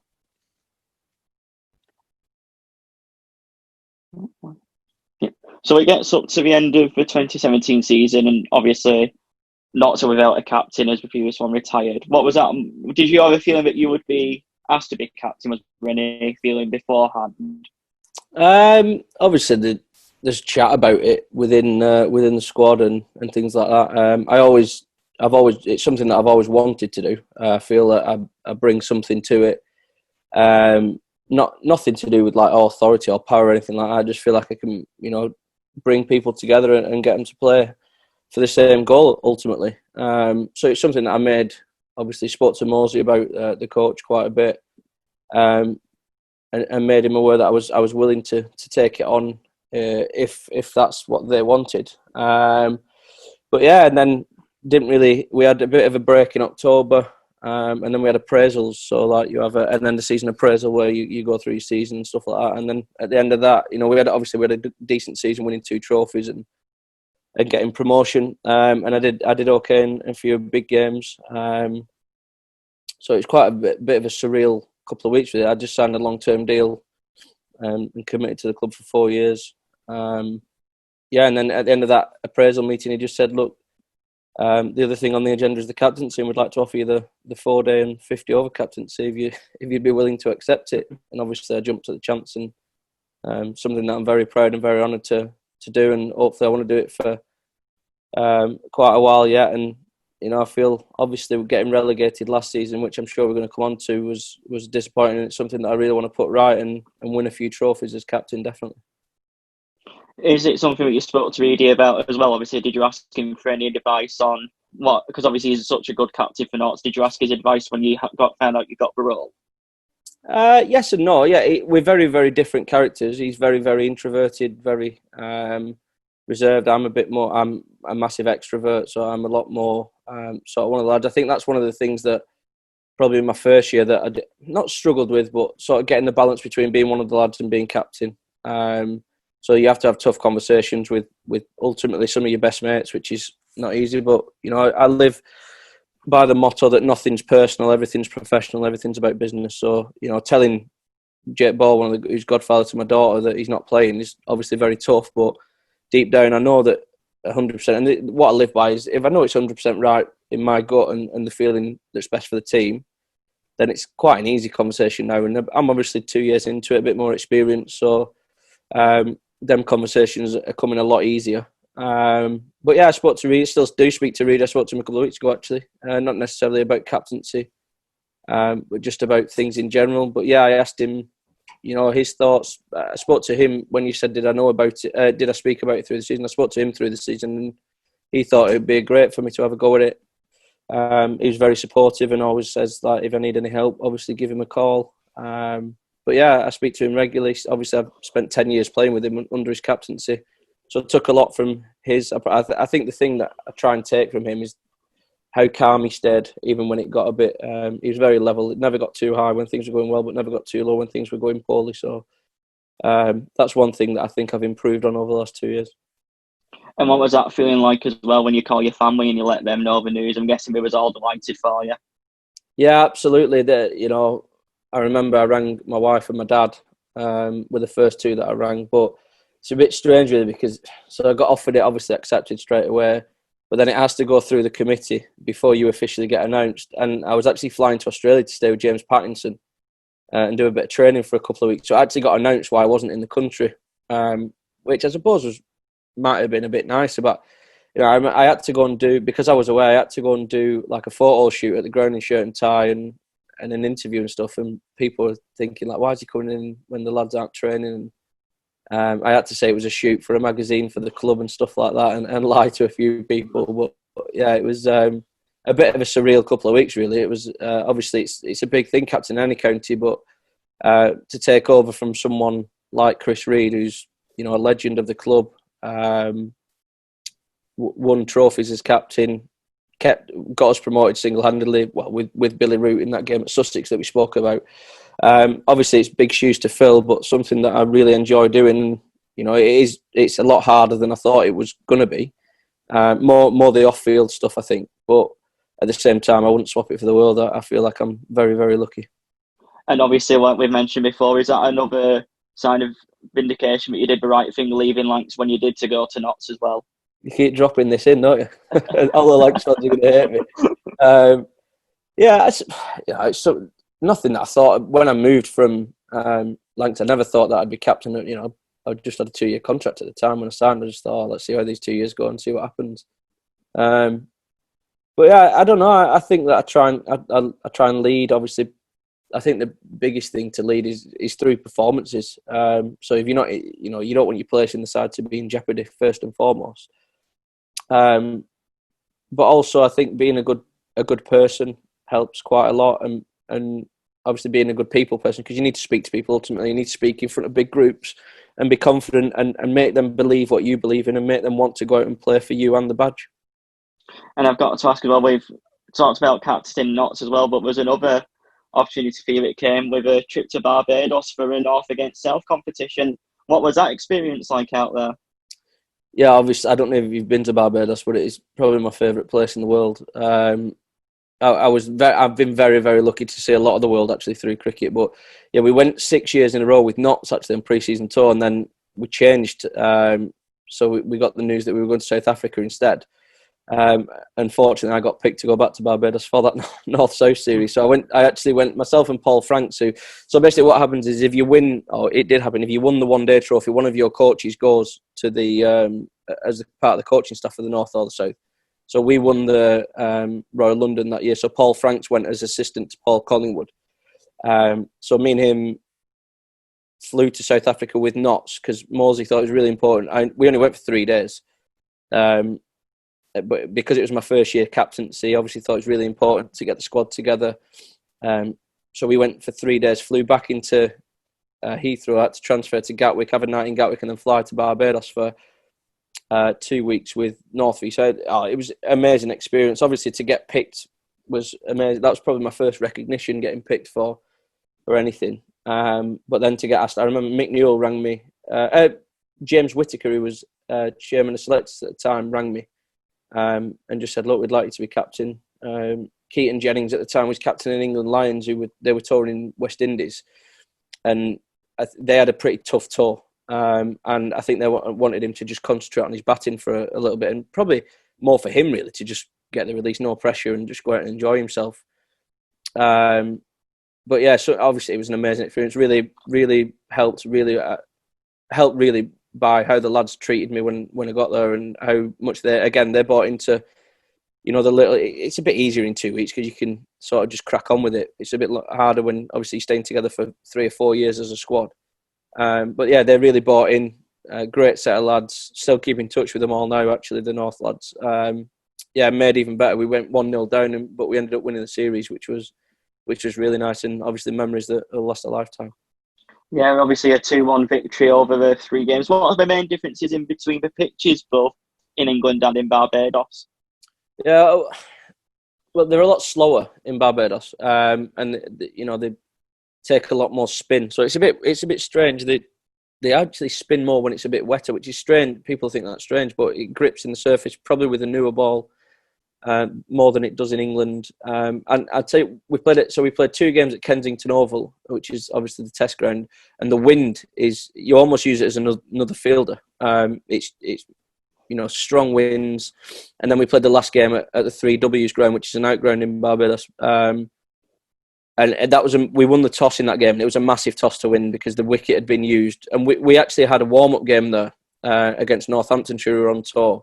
And the South had their warm-up game at Kensington. So we actually knew the ground slightly better. But it was a huge toss to win. I think we ended up getting about 300, and I think we won comfortably in the end. But it was, amazing experience, and obviously one that I'll remember for a long time. And apart from the cricket, what else were the highlights of Barbados? I'm guessing the scenery was part of it as well that made it even more special. Yeah, we went one day. There's actually a programme on it, the North-South Divide. It was on Sky a little bit, and we went on a catamaran trip. So, you know, you pay, I can't remember what it is, $50 or whatever, and then your food and drink supplied. Or then you go all around the island. You stop for I think it's a 4-hour trip. Stop for sunset on the other side of the island, come back, which was amazing. A few of the lads went golfing. There's a lot of good golf courses. So I had one round of golf, I think, with Paul Franks, Collingwood, and a few of the lads. But the restaurants, the food is incredible because they actually, obviously, the fish they can catch there, and you eat it that night. But yeah, the restaurant, just an amazing place. The people are so friendly. Obviously, like I said, I've been very lucky to go quite a few times. So I've actually met, so we have liaison officers who we keep in touch with, the groundsman at the ground where you go and train.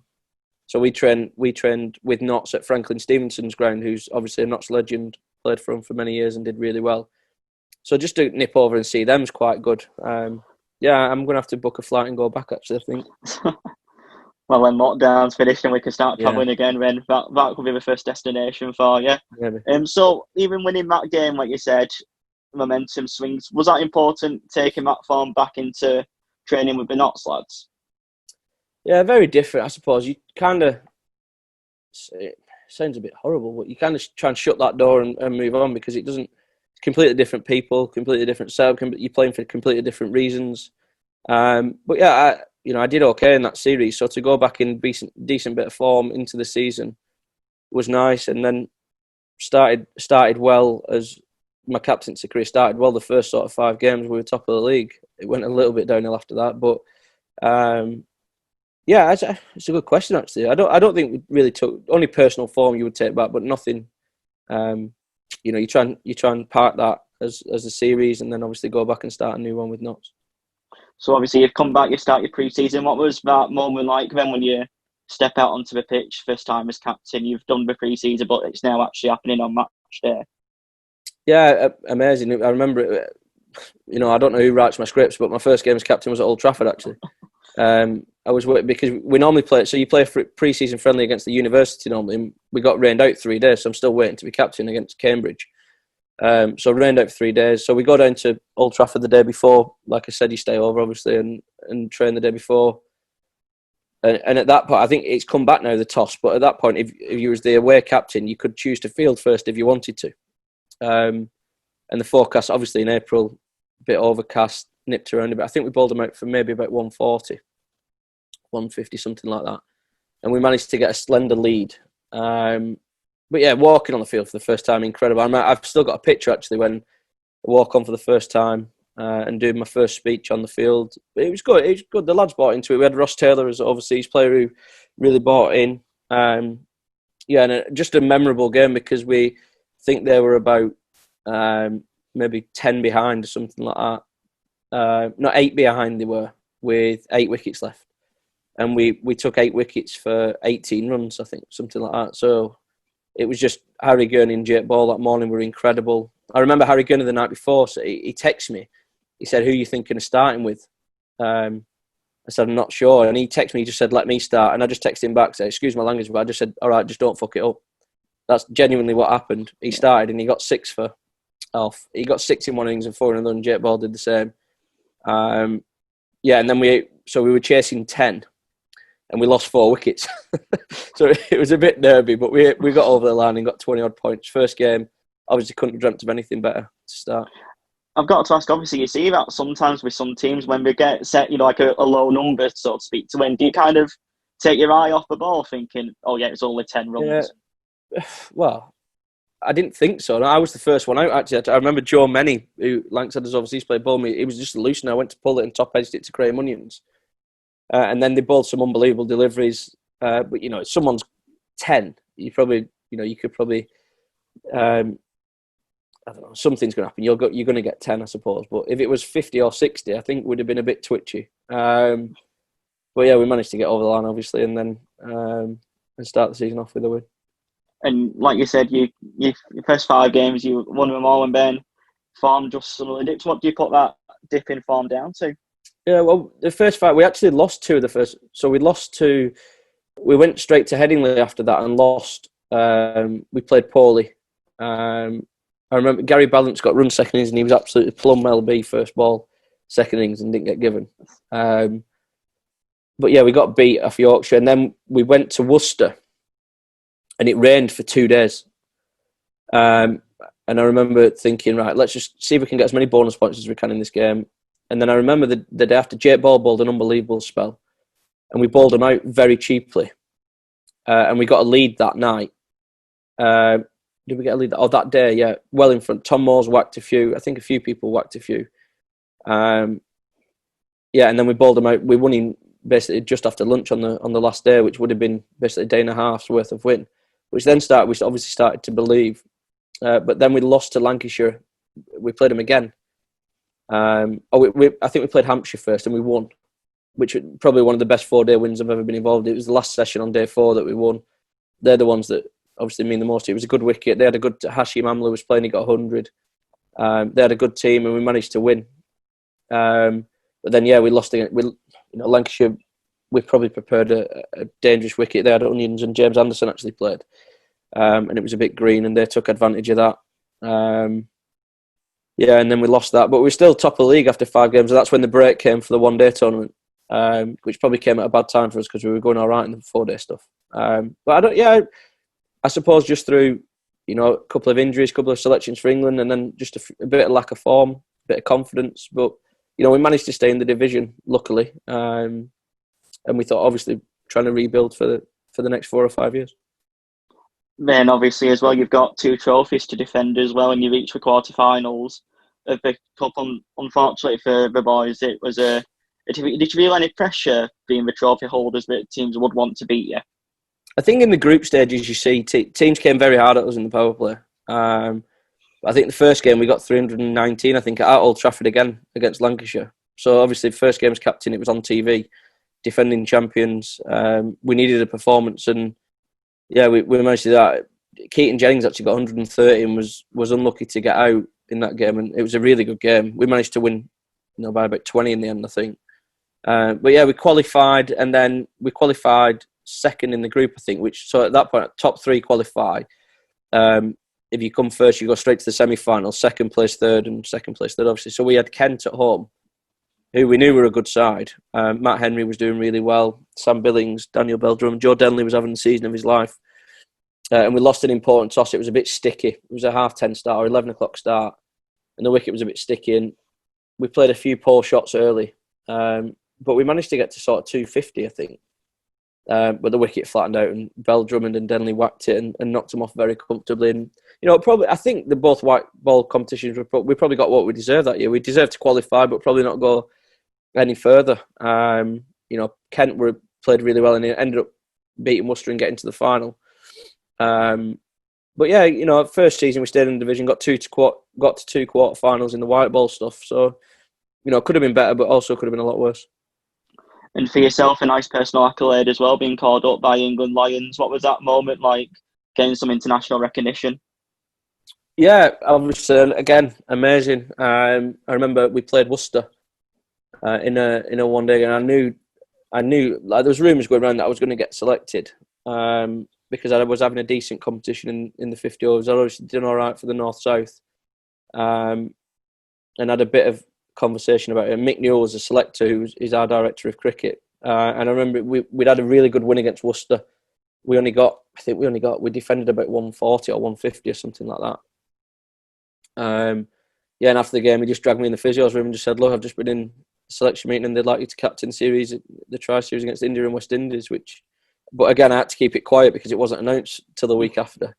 So obviously the coaches knew, but I couldn't tell any of the players or anything like that. Or I told my family, obviously. But again, unbelievable. It's something that you'd think's never going to happen. But firstly, to get picked and have the chance to play at that high level, but then to get asked to captain, obviously, was an unbelievable feeling. And again, something that I've still got a picture of getting presented with my cap off Mark Ramprakash. Pictures of all the series throughout the series. The series we should have actually won. We lost to India in the final at the Oval. I don't know if you've Rishad Pant, who's the wicket keeper now. I dropped him on 2 caught on ball, really easy. Didn't really pick it up, and he got 6 yard not out and won the game. But probably a game we should have won. But yeah, again, we beat the West Indies twice and India once in the group stages, and then obviously just couldn't get over the final hurdle against India at the Oval in the final. I mean, for people who probably don't know, do you want to explain to us what the England Lions is and how it's different compared to the England cricket team? Yeah, it's just the second team, basically. So it's that's pretty much what it is. It's the England second team. So the main team would go on tour, and then sort of the next people in would who they say at that time could potentially take over from the roles if there was injuries or loss of form or whatever, get picked. So in the series that I played, Sam Curran was supposed to play, but then got picked for England. Craig Overton, Chris Jordan played, Liam Dawson played, World Cup winner. Sam Hain, who I believe will go on and have a great career for England in the white ball formats. Tom Kohler-Cadmore, who's done really well for Yorkshire.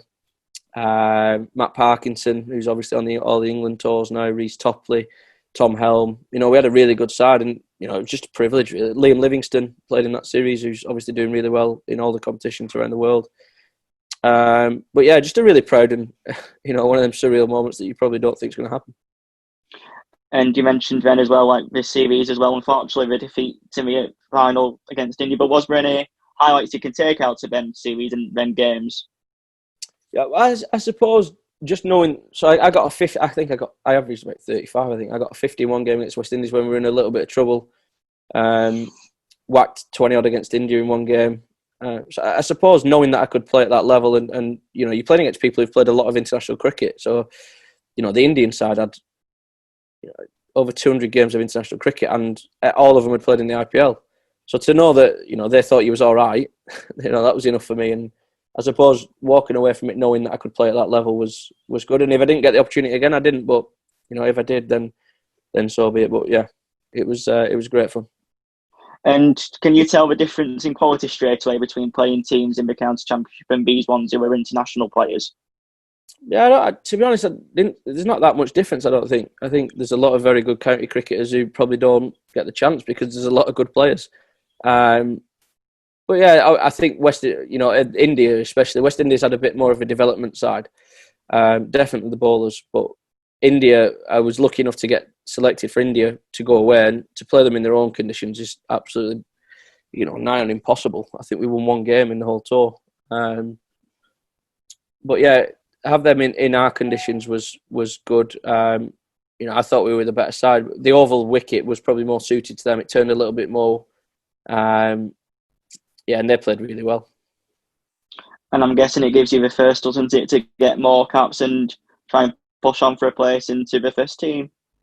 It did. Yeah, I think I'm 33 now, 34 in November. So I think if being realistic, they're going to be looking towards the next World Cup in 2023, and I'm going to be too old for that. But you never say no.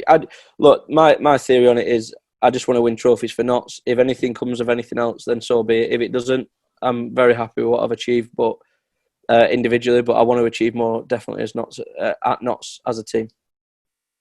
So we've talked about them, the England Lions, as the highlight for 2018. But on the Notts, what was your personal highlight to that season, 2018? 2018. I think when it's a good question. It was a long. County Championship wise, I got the first 100 of the season against Hampshire at home. In the second innings when the game was a bit in the balance. So I think that's one that sticks out. The one-day game, probably the first one against Lancashire, I think, was one. In fact, the highlight of the season, I got 124 at Durham when we were in a bit of trouble. That was the best innings I played that season. But yeah, it doesn't really bother me. The individual. I know a lot of people say it, but it genuinely doesn't. I'd rather just win trophies. That's really what I want to do. So we'll get to 2019. You've just touched on playing in India for the England Lions. What's India like as a country for someone who's not visited? Is it as beautiful as we say as well with Barbados as well? I wouldn't quite say Barbados, no. So I've been 3 times. The first 2 times I hated. I was young, didn't really enjoy it. But with the England Lions, we got obviously a better hotel, looked after really well. And it was beautiful. We went to a place called, the state's Kerala. So the first place we went to is Trivandrum, which is beautiful. There was a restaurant about a 10-minute taxi ride away, and you could have been anywhere in the world. The food was gorgeous, lovely people. The hotel was really nice. Had 2 restaurants in the hotel, which were good. Ground was lovely, and then we went to a place called Wayanad, which is in the jungle, genuinely in the middle of the jungle, which was an experience. We were only there for a week, which was a really good experience. And then to finish the tour, we went down to a place called Mysore, which was, again, beautiful hotel, but you couldn't really go outside the hotel. But yeah, unbelievable experience, great country. I'd advise people to go and experience the culture. It's a lot different, but yeah, it's good fun. And I've got to ask as well, obviously, cricket's the main sport over in India. But they must be mad about the game, mustn't they? Whenever you go over, do you feel that passion? Yeah, so probably about in a 20,000 seat stadium, there's probably 200 people watching. but it sounded like there was 20,000 there. They're so loud. And we had, so Sam Billings was captain of our England side, and he's played in the IPL for Chennai for a few years. And the noise when he walks out, so Duckett played in India as well the year before. So if you've basically played in India, they know who you are. And that Duckett got 70 not out one game and won us a game. And he walked out, and honestly, it's like David Beckham's walked out. It's honestly that loud, getting ushered onto the bus and all sorts. It is mental, but yeah, it is. Like you said, it's the main sport, and you're kind of seen as the idols, I suppose, because you're playing cricket for a living. And what was your thoughts on that series overall? Yeah, well, I actually flew out late. So I actually flew out because Tom Moore's got injured. So I missed it. I actually flew while they were playing the first game. And I didn't see that first game, but by all accounts, should have won and ended up losing at the end. I think we set them 300 or something, and they got over the line late on. Sam Billings got 100. So I landed on sort of the early morning of that, and then got up. Went down to breakfast early the day after, sat with Andy Flower, and he chatted me through. He was coach, chatted me through. Guy Jackson, who's the liaison of the team manager, sort of gives you all your kit and talks you through what you need to do, etc., etc. Yeah, and then just catch up with the lads, really. I knew most of the lads who were there. So Alex Davis, who's one of my really good mates who plays for Lancashire. Don Bess was there, who I get on well with, Sam Hain. And then obviously the first time I'd really met Sam Billings, but got on really well with him, stay in touch with him. And then good to see sort of the Notts lads who we'd signed. So Ben Duckett, Zach Chappell, Matt Carter was on that. So sort of see how they went in that environment, which was really good learning curve for me as captain. In the back of my mind, I'm always thinking about Notts. But yeah, great experience, great set of lads, and obviously you learn a lot about your game because you're playing against some really, really good players in really, really tough conditions. So when you get back to pre-season for Notts, and then what was that pre-season like for build-up? Yeah, so we went to South Africa, and I remember we flew. So the bowlers fly early. Well, they did that year. Went to Pretoria for, I think, 10 days first, which was good. But I actually popped my groin doing some sprinting, so I didn't really do too much on that bit of it. I was just doing rehab. Which was good. We was in Pretoria, which is it's a bit rougher than Cape Town, that is for sure. But 10 days there, good. We went and watched South Africa against Sri Lanka. So Imran Tahir and Faf du Plessis, who I played with at Lancashire, left us some tickets. And we went down and watched that, which was a great day. And then after 12 days, we drove down to a place called Potchefstroom, which is where we have our pre-season tour, and met up with all the other lads. They flew in that morning, met up with them at lunchtime. Yeah, and then cracked on. Had a really good tour. I managed to play the last game after my groin injury as a batter, which was good. Just a great place. It's good. It's one of the better places because if you want to have a team social event or you want to do anything as a team, it's really cheap. So the younger lads feel that they can, get really involved. You can get out and do a lot of stuff, and it doesn't cost anybody the world. So it's a really good place for pre-season tour. The facilities are great. Obviously the sun's shining, which is good. Just a really nice country. Food's unbelievable. Steak is incredible. Red wine's very nice. So when you get over and you start the season, I want to ask you just before we go on to the County Championship, you mentioned playing university teams as pre-season warm-ups. What kind of standard do you think the leagues are at, the university leagues? It's quite hard for us to say, I think, because I think it's really, I think it's really important personally because Jamie Porter came from the MCC, which is a bit like the unis, and he's another one who was on that Lions tour. You can find. I personally think you could find some really, really good cricketers, and this is one thing that we've looked at this year at Notts. We've had a few uni bowlers come in the nets, and you never know. You might find that one gem one day who surprises everyone. So I think it's really important. So we'll touch on this season now, and I'll let you kind of go into detail. What do you think just went wrong for Notts last year? I just don't think we got a lot of things right on or off the field. I don't think it was a lack of trying or a lack of effort. I think we trained as hard, if not harder, than any county, I would have thought. I think it was a realisation that, we probably weren't where we thought we were. So we probably thought we were a bit better than what we were. A lot of things were going on as well off the field with a few players that were out of their control that obviously didn't help inside the dressing room. And I suppose you know what, winning's a habit, but so's losing sometimes, and you get into that habit. But at the same time, my main focus now is to use it as a learning curve, because I think we've got a great opportunity to put a lot of things right and make our fans fall back in love with us again, because that's, you know, you're playing for your family, you're playing for your friends, you're playing for the fans ultimately. And I want to, you know, leave the club in a better place than when I found it as captain, and that's my main aim for the next 4 or 5 years. Hopefully I'll get the opportunity to do that. As captain as well, when a team is struggling like that, do you feel any added pressure on yourself to try and get things right? Only when people bring it up like you do. Yes and no. I suppose, you know, I don't really read too much social media stuff, negative or positive. I just take it, you know, if I see it, I see it. If I don't, it doesn't really bother me too much. You obviously feel pressure because you're at a big club and you feel like you should be in Division 1. I suppose when you get into that, you try and lead from the front. So I remember I got 100 at the Isle of Wight against Hampshire. And I think that was the game that people, you know, I felt that I was starting to lead from the front. That's what I thought, or I felt. And I suppose that's all you can do. And hopefully you take people with you, like I said before. And I've got to ask as well, obviously, last year you had some surgery on your knee. How is your knee coping now with everything? Yeah, all right. I've not run for about 3 weeks now. I've been cycling instead. It was just because running on concrete 2 or 3 times a week was, you know, it just felt like it was going to. But yeah, I've got to do obviously certain things to keep on top of it, because I had quite a big surgery. I had my meniscus. I had a tear in my meniscus which needed fixing, and a cyst removed from behind my left knee. So just at my age, just keep on top of it, keep doing the right things, and it'll be fine. And I've got some positives as well for yourself. 179 in a county championship game against Warwickshire. Was that your highlight of the 4-day season?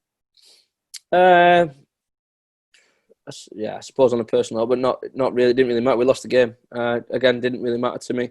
I should have actually got 300. I gave my wicket away 179, and you know there's a long time left to bat. So, obviously it was a really nice wicket, good toss to win. I don't even know if we won it. I think they might have put us in, but yeah. But again, we got 500 and lost the game. So again, disappointing. So it didn't really mean that much to me. But obviously, it's a career best. So it's personal accolade, brilliant, but didn't really mean too much. And you improved on last year, on 2018's white ball events by getting to the semi-finals of both. Is that good that you got an increase into the year before, but you managed to beat the previous year? Yeah, I suppose. But yeah, 2020 was disappointing because that's a game we should have never lost against Worcester. You know, when you talk about what went wrong, it's just like that key moments that you find a way of losing somehow when, you know, you need 6 off, I think 8 balls or something in 2020. It's just one hit. It's just, you know, you should never lose that game. I think 50 overs, we were just beaten by a better side. Somerset played an unbelievable tournament, ended up winning it, actually. A game that I think they got 330, but we felt like we could get them because it was a good wicket, small boundaries at Trent Bridge, quick outfield. And we were going really nicely, and then lost some key wickets at key times and wasn't meant to be, but, you know, beaten by probably the best side, obviously, in the country that year. 2020, who knows if we'd have beat Worcester if we'd have won it again, but that was probably one that'll take a while to get over. I've got to ask as well, from a cricketer's point of view, we saw what happened with the England team in the Ashes and the World Cup last year. Did that bring more fans into the gates to watch teams like Notts, for example? Yeah, I definitely know that the World Cup got the buzz going, definitely, with obviously what Stokes he did in the final, and then that innings in the Ashes at Headingley, what he did. I think the revolution of Jofra Archer, for instance, I think getting more people, I think it did, but I think the World Cup win obviously was huge for the country. I've got to ask, as a fan, were the nerves watching them games, first of all, the World Cup? Yeah, the World Cup, horrendous. We was actually, so we was in the, I think, end of day 2 or 3 at a 4-day game at Trent Bridge. And I was supposed to be going watching my daughter in a dancing competition. And I missed it because I had to stay and watch it. Like, no one was allowed to move. Stuart Broad was as nervous as anyone I've ever seen. So we were all in the dress. I think there's a few videos. I think Ravi Ashwin's put a few videos on his Instagram. But yeah, incredible feeling, and, you know, genuinely nervous, like watching it, thinking what's going to happen when Nisham hit Jofra for that 6 and super over. You think, oh, it's all over, and then gets back on strike, and then Jason Roy obviously fires that throw in, and Joss takes the bails, and obviously incredible to watch. So God knows only how it felt in the dressing room. I've got to ask about that. One of the moments in that final as well, you see the throw coming from a New Zealand player and it hits Ben Stokes' bat and goes away for a 4. What as a player, but you never seen that sort of thing happen before, do you? And for it to happen in a World Cup final was strange, wasn't it? I think when that happened, I think everyone's just thinking, well, this is meant to be. I think England just meant to win the World Cup. It's been a big build-up for 4 years. All the stuff that went on and off the field within them 4 years. I just think, when something like that happens, I just think, it's just written in the stars for it to happen. And yeah, very strange. Obviously disappointing for New Zealand, but as an England fan, you're ecstatic that they get the 6 runs rather than 2, which gets them the Super over. And obviously, looking at the Ashes in 2005 brought a genuine buzz to cricket. Do you think that the World Cup of last year did that as well for cricket? Yeah, I think it did, yeah. And I think even the Ashes, again, I know we drew the series 2-2, but the way it was played, so Australia were underdogs, I think, going into it, and then Steve Smith getting 100 after 100 after 100, then getting hit on the head on Jofra's debut, Jofra bowling speed of light, Stokes' innings at Headingley, then the game at Old Trafford where they tried to hang on and it was a really good game, and then Australia went 2-1 up, and then at the Oval they drew the series and won that game. So it actually ended 2-2, so they didn't actually lose the series. I know the Ashes went back to Australia, but they didn't actually lose the series. But yeah, obviously a great year. And then Ben Stokes to win Sports Personality of the Year, I think the first time since Andrew Flintoff in 2005, cricketer-wise. I think that basically hopefully made everyone stand up and put cricket back on the map. If not, it was obviously already big, but bigger than it was at the start of the season. And then obviously a new tournament gets announced by the ECB, the 100. What was your initial feelings when you heard that tournament announced? Yeah, I've said all along that I think we had to do something different. Obviously, it's a very privilege being picked up in it. No one knows what's going to happen next year. It's been cancelled this year, so no one knows if there's going to be a redraft or it's going to carry over or anything like that. So, I'm very excited. Obviously, it's completely different for everyone. It's 100 balls, not 120, which is what 2020 is. But I think we needed to do something to attract the best players in the world for a big tournament. And hopefully, next year I get the opportunity to play in that. And obviously, we mentioned then about a buzz at cricket as well. But when 2020 came in, it brought a lot of buzz and younger fans. Do you think maybe the 100 with what's going to happen, probably with high scores and everything, will bring more fans into the game as well? Yeah, I hope so. Well, yeah, no, definitely in this country. I think it's obviously brand new. It's 8 city-based sides with massive. So we've got Rashid Khan at the Trent Rockets as it stands. Andre Russell's in there, Chris Lynn, Aaron Finch. There's huge names in the tournament, along with the big England names. So hopefully it gets grounds filled up with big crowds, and we could put on a showcase and really put English sort of franchise, if you want to call it that, cricket on the map. And I've got to ask as well, obviously, you've mentioned Ben, it's cancelled this year, as we all know, due to pandemic. But what was the feeling like on draft night? Obviously, we saw it live on Sky, but what was that feeling like, being sat waiting to hear what team you're going to be picked for? Yeah, I was actually in Hooters with my mates watching it. So we went, it just bizarre, absolutely surreal. Like, you had no idea. There's all rumours, lads chatting about it, like, oh, you might go here, you might get picked up. So, I think I got lucky, actually. So I obviously got picked up at a decent bracket. But I heard after the draft that one of the other teams, or maybe one or two of the other teams were interested. So I think it might have forced Trent Rocket's hand a little bit, which I'm very lucky to do. But obviously, just a surreal feel, like, to watch yourself get picked in a draft, because it's the first draft I've ever been picked up in as well.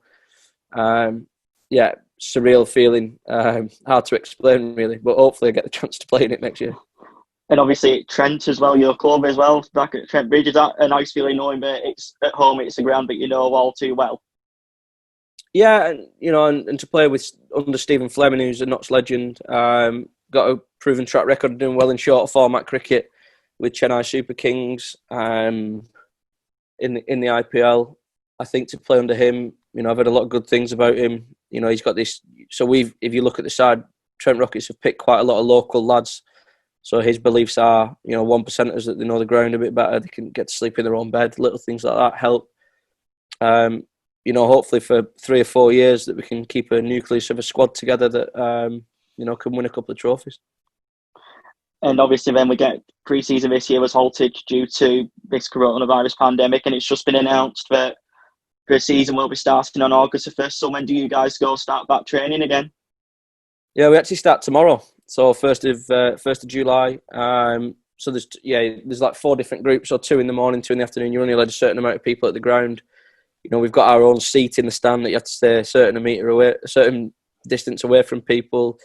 Obviously, no dressing rooms. There's hand sanitizers. You have to get checked when you drive into the ground, your temperature. You have to fill a questionnaire in every morning.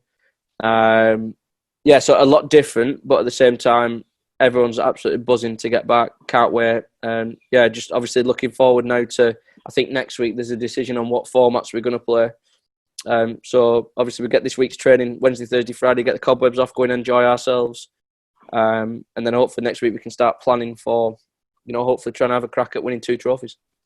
How weird of a feeling is it now? But obviously, because when you normally look at July and August, it's like we said, we're getting to the finals of a one-day tournament. Yeah. It's all this other stuff, and you're just starting again. Is it going to be weird brushing off the extra few months of cobwebs?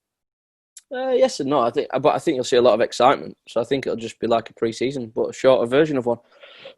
4 weeks is a long time. 4 and a bit weeks is a long time to get ready for any tournament, really. So, I think it's for us. I can't speak on any other country, but for us, it's just reconnecting with what we worked on before the pandemic hit, making sure that everyone remembers what we're playing for and why we're playing the game. But ultimately, I think if people don't realise what they had or what they've missed for the last 3 months, then they're probably in the wrong sport, because I can't wait to get back. I've been, I've obviously been gutted the last 3 months while we've not been able to play. So, can't wait to get out there for the last 3 months of the year and hopefully, like I said, have a chance of winning a couple of trophies. And I've got to ask, obviously, as well, fans are a big part of it. How weird of a feeling it would be, especially at the one-day games, turning up to ground and seeing an empty stadium and no crowd there to roll the boys on? Yeah, it'll obviously be different. I think they're looking at things. Obviously, I think England are live streaming a game tomorrow, a friendly against each other. So I think they're looking at avenues to go down like that, which would be great, obviously, to get as many people watching it as possible. But at the same time, I think it's new to everybody, so it's going to be strange. Everything's going to be strange. It's just sort of suck it up and see and get on with it. But hopefully by September, hopefully if the T20's in September, you'll be allowed some sort of crowd back in by then if there's no second peak of the virus. So fingers crossed we can get crowds in by the end of the season. But yeah, as you said, a huge part, and hopefully we can get people, if they're not allowed into the ground, we can get people watching it on live streams and online and get behind us that way. And I've got to ask as well, obviously on the podcast I spoke to a few of the rugby league boys, some who played for Lee as well, and their league doesn't know if you're going to have promotion and relegation. Would you be hoping to have promotion at least in the county championship, give Notts a chance to go back up if the opportunity comes about? Yeah, well, I don't think that will be this year, because I don't think there's enough time to sort of get enough games in, for one, and two, with where sort of where teams sit in the country, it's kind of hard to, like, for instance, Durham going to Middlesex might not be the safest thing to do. I don't know this, I'm just guessing. There's been rumours of like divisional, so like 6 North teams, 6 Midlands and 6 South, and keeping obviously in your bubbles as much as you can. So yeah, I don't think there will be promotion relegation this year. Understandably so. I think, look, the bottom line is I just think all the lads just want to get out there and play no matter what it is, whether there's a trophy on the line or not, which luckily I think there will be at some sort of competition. And I just think that lads just want to get back out there and play. I've got to ask, next time you go up to Durham, you're going to go and pay a visit to Barnard Castle, see what that's like? But I've not heard of Barnard Castle. I'll have to now you've mentioned it. Well, a certain MP went there, didn't he? Go test his eyesight, see what that was like, yeah. Okay, right. No, I'll give that one a miss then. So I've got to ask, obviously, you just said then you don't know what's happening, but for yourself, what are your hopes on and off the pitch for 2020? I suppose just go and enjoy it. That'd be my first message to anyone who's been affected, especially in sport, by this. I think there's been a lot said about the mental health of people. I think it's been a testing time for anyone. So first and foremost, realising what we've not been able to have for the last 3 months. Second of all, go out and enjoy yourself in any sport, but obviously in my sport, cricket, then go and enjoy it. And third, hopefully we can sort of rebuild at Notts what we had, not rebuild, but continue to build on what we started just before the pandemic. And and hopefully we can have a crack at winning a couple of trophies because there's no better feeling. Well, Stephen, it's been fantastic to chat to you. As we do on the podcast, I'll end with some quick fire questions. So first of all, it's the favourite ground that you've played at. Favourite ground, Lords. Your favourite coach that you've worked under. Peter Moores. Your favourite overseas player to have played for Notts. Oh, it depends who's watching it. Do I have to have one? You can pick two. I'll let you have two. All right, I'll go James Pattinson and David Hussey. Your best friend in cricket. Luke Fletcher. Favourite holiday destination. Do I have to have been on holiday or could I have been on a cricket tour? Any cricket tour or holiday. Barbados. Favourite food. McDonald's. Good shout, especially now it's back open as well.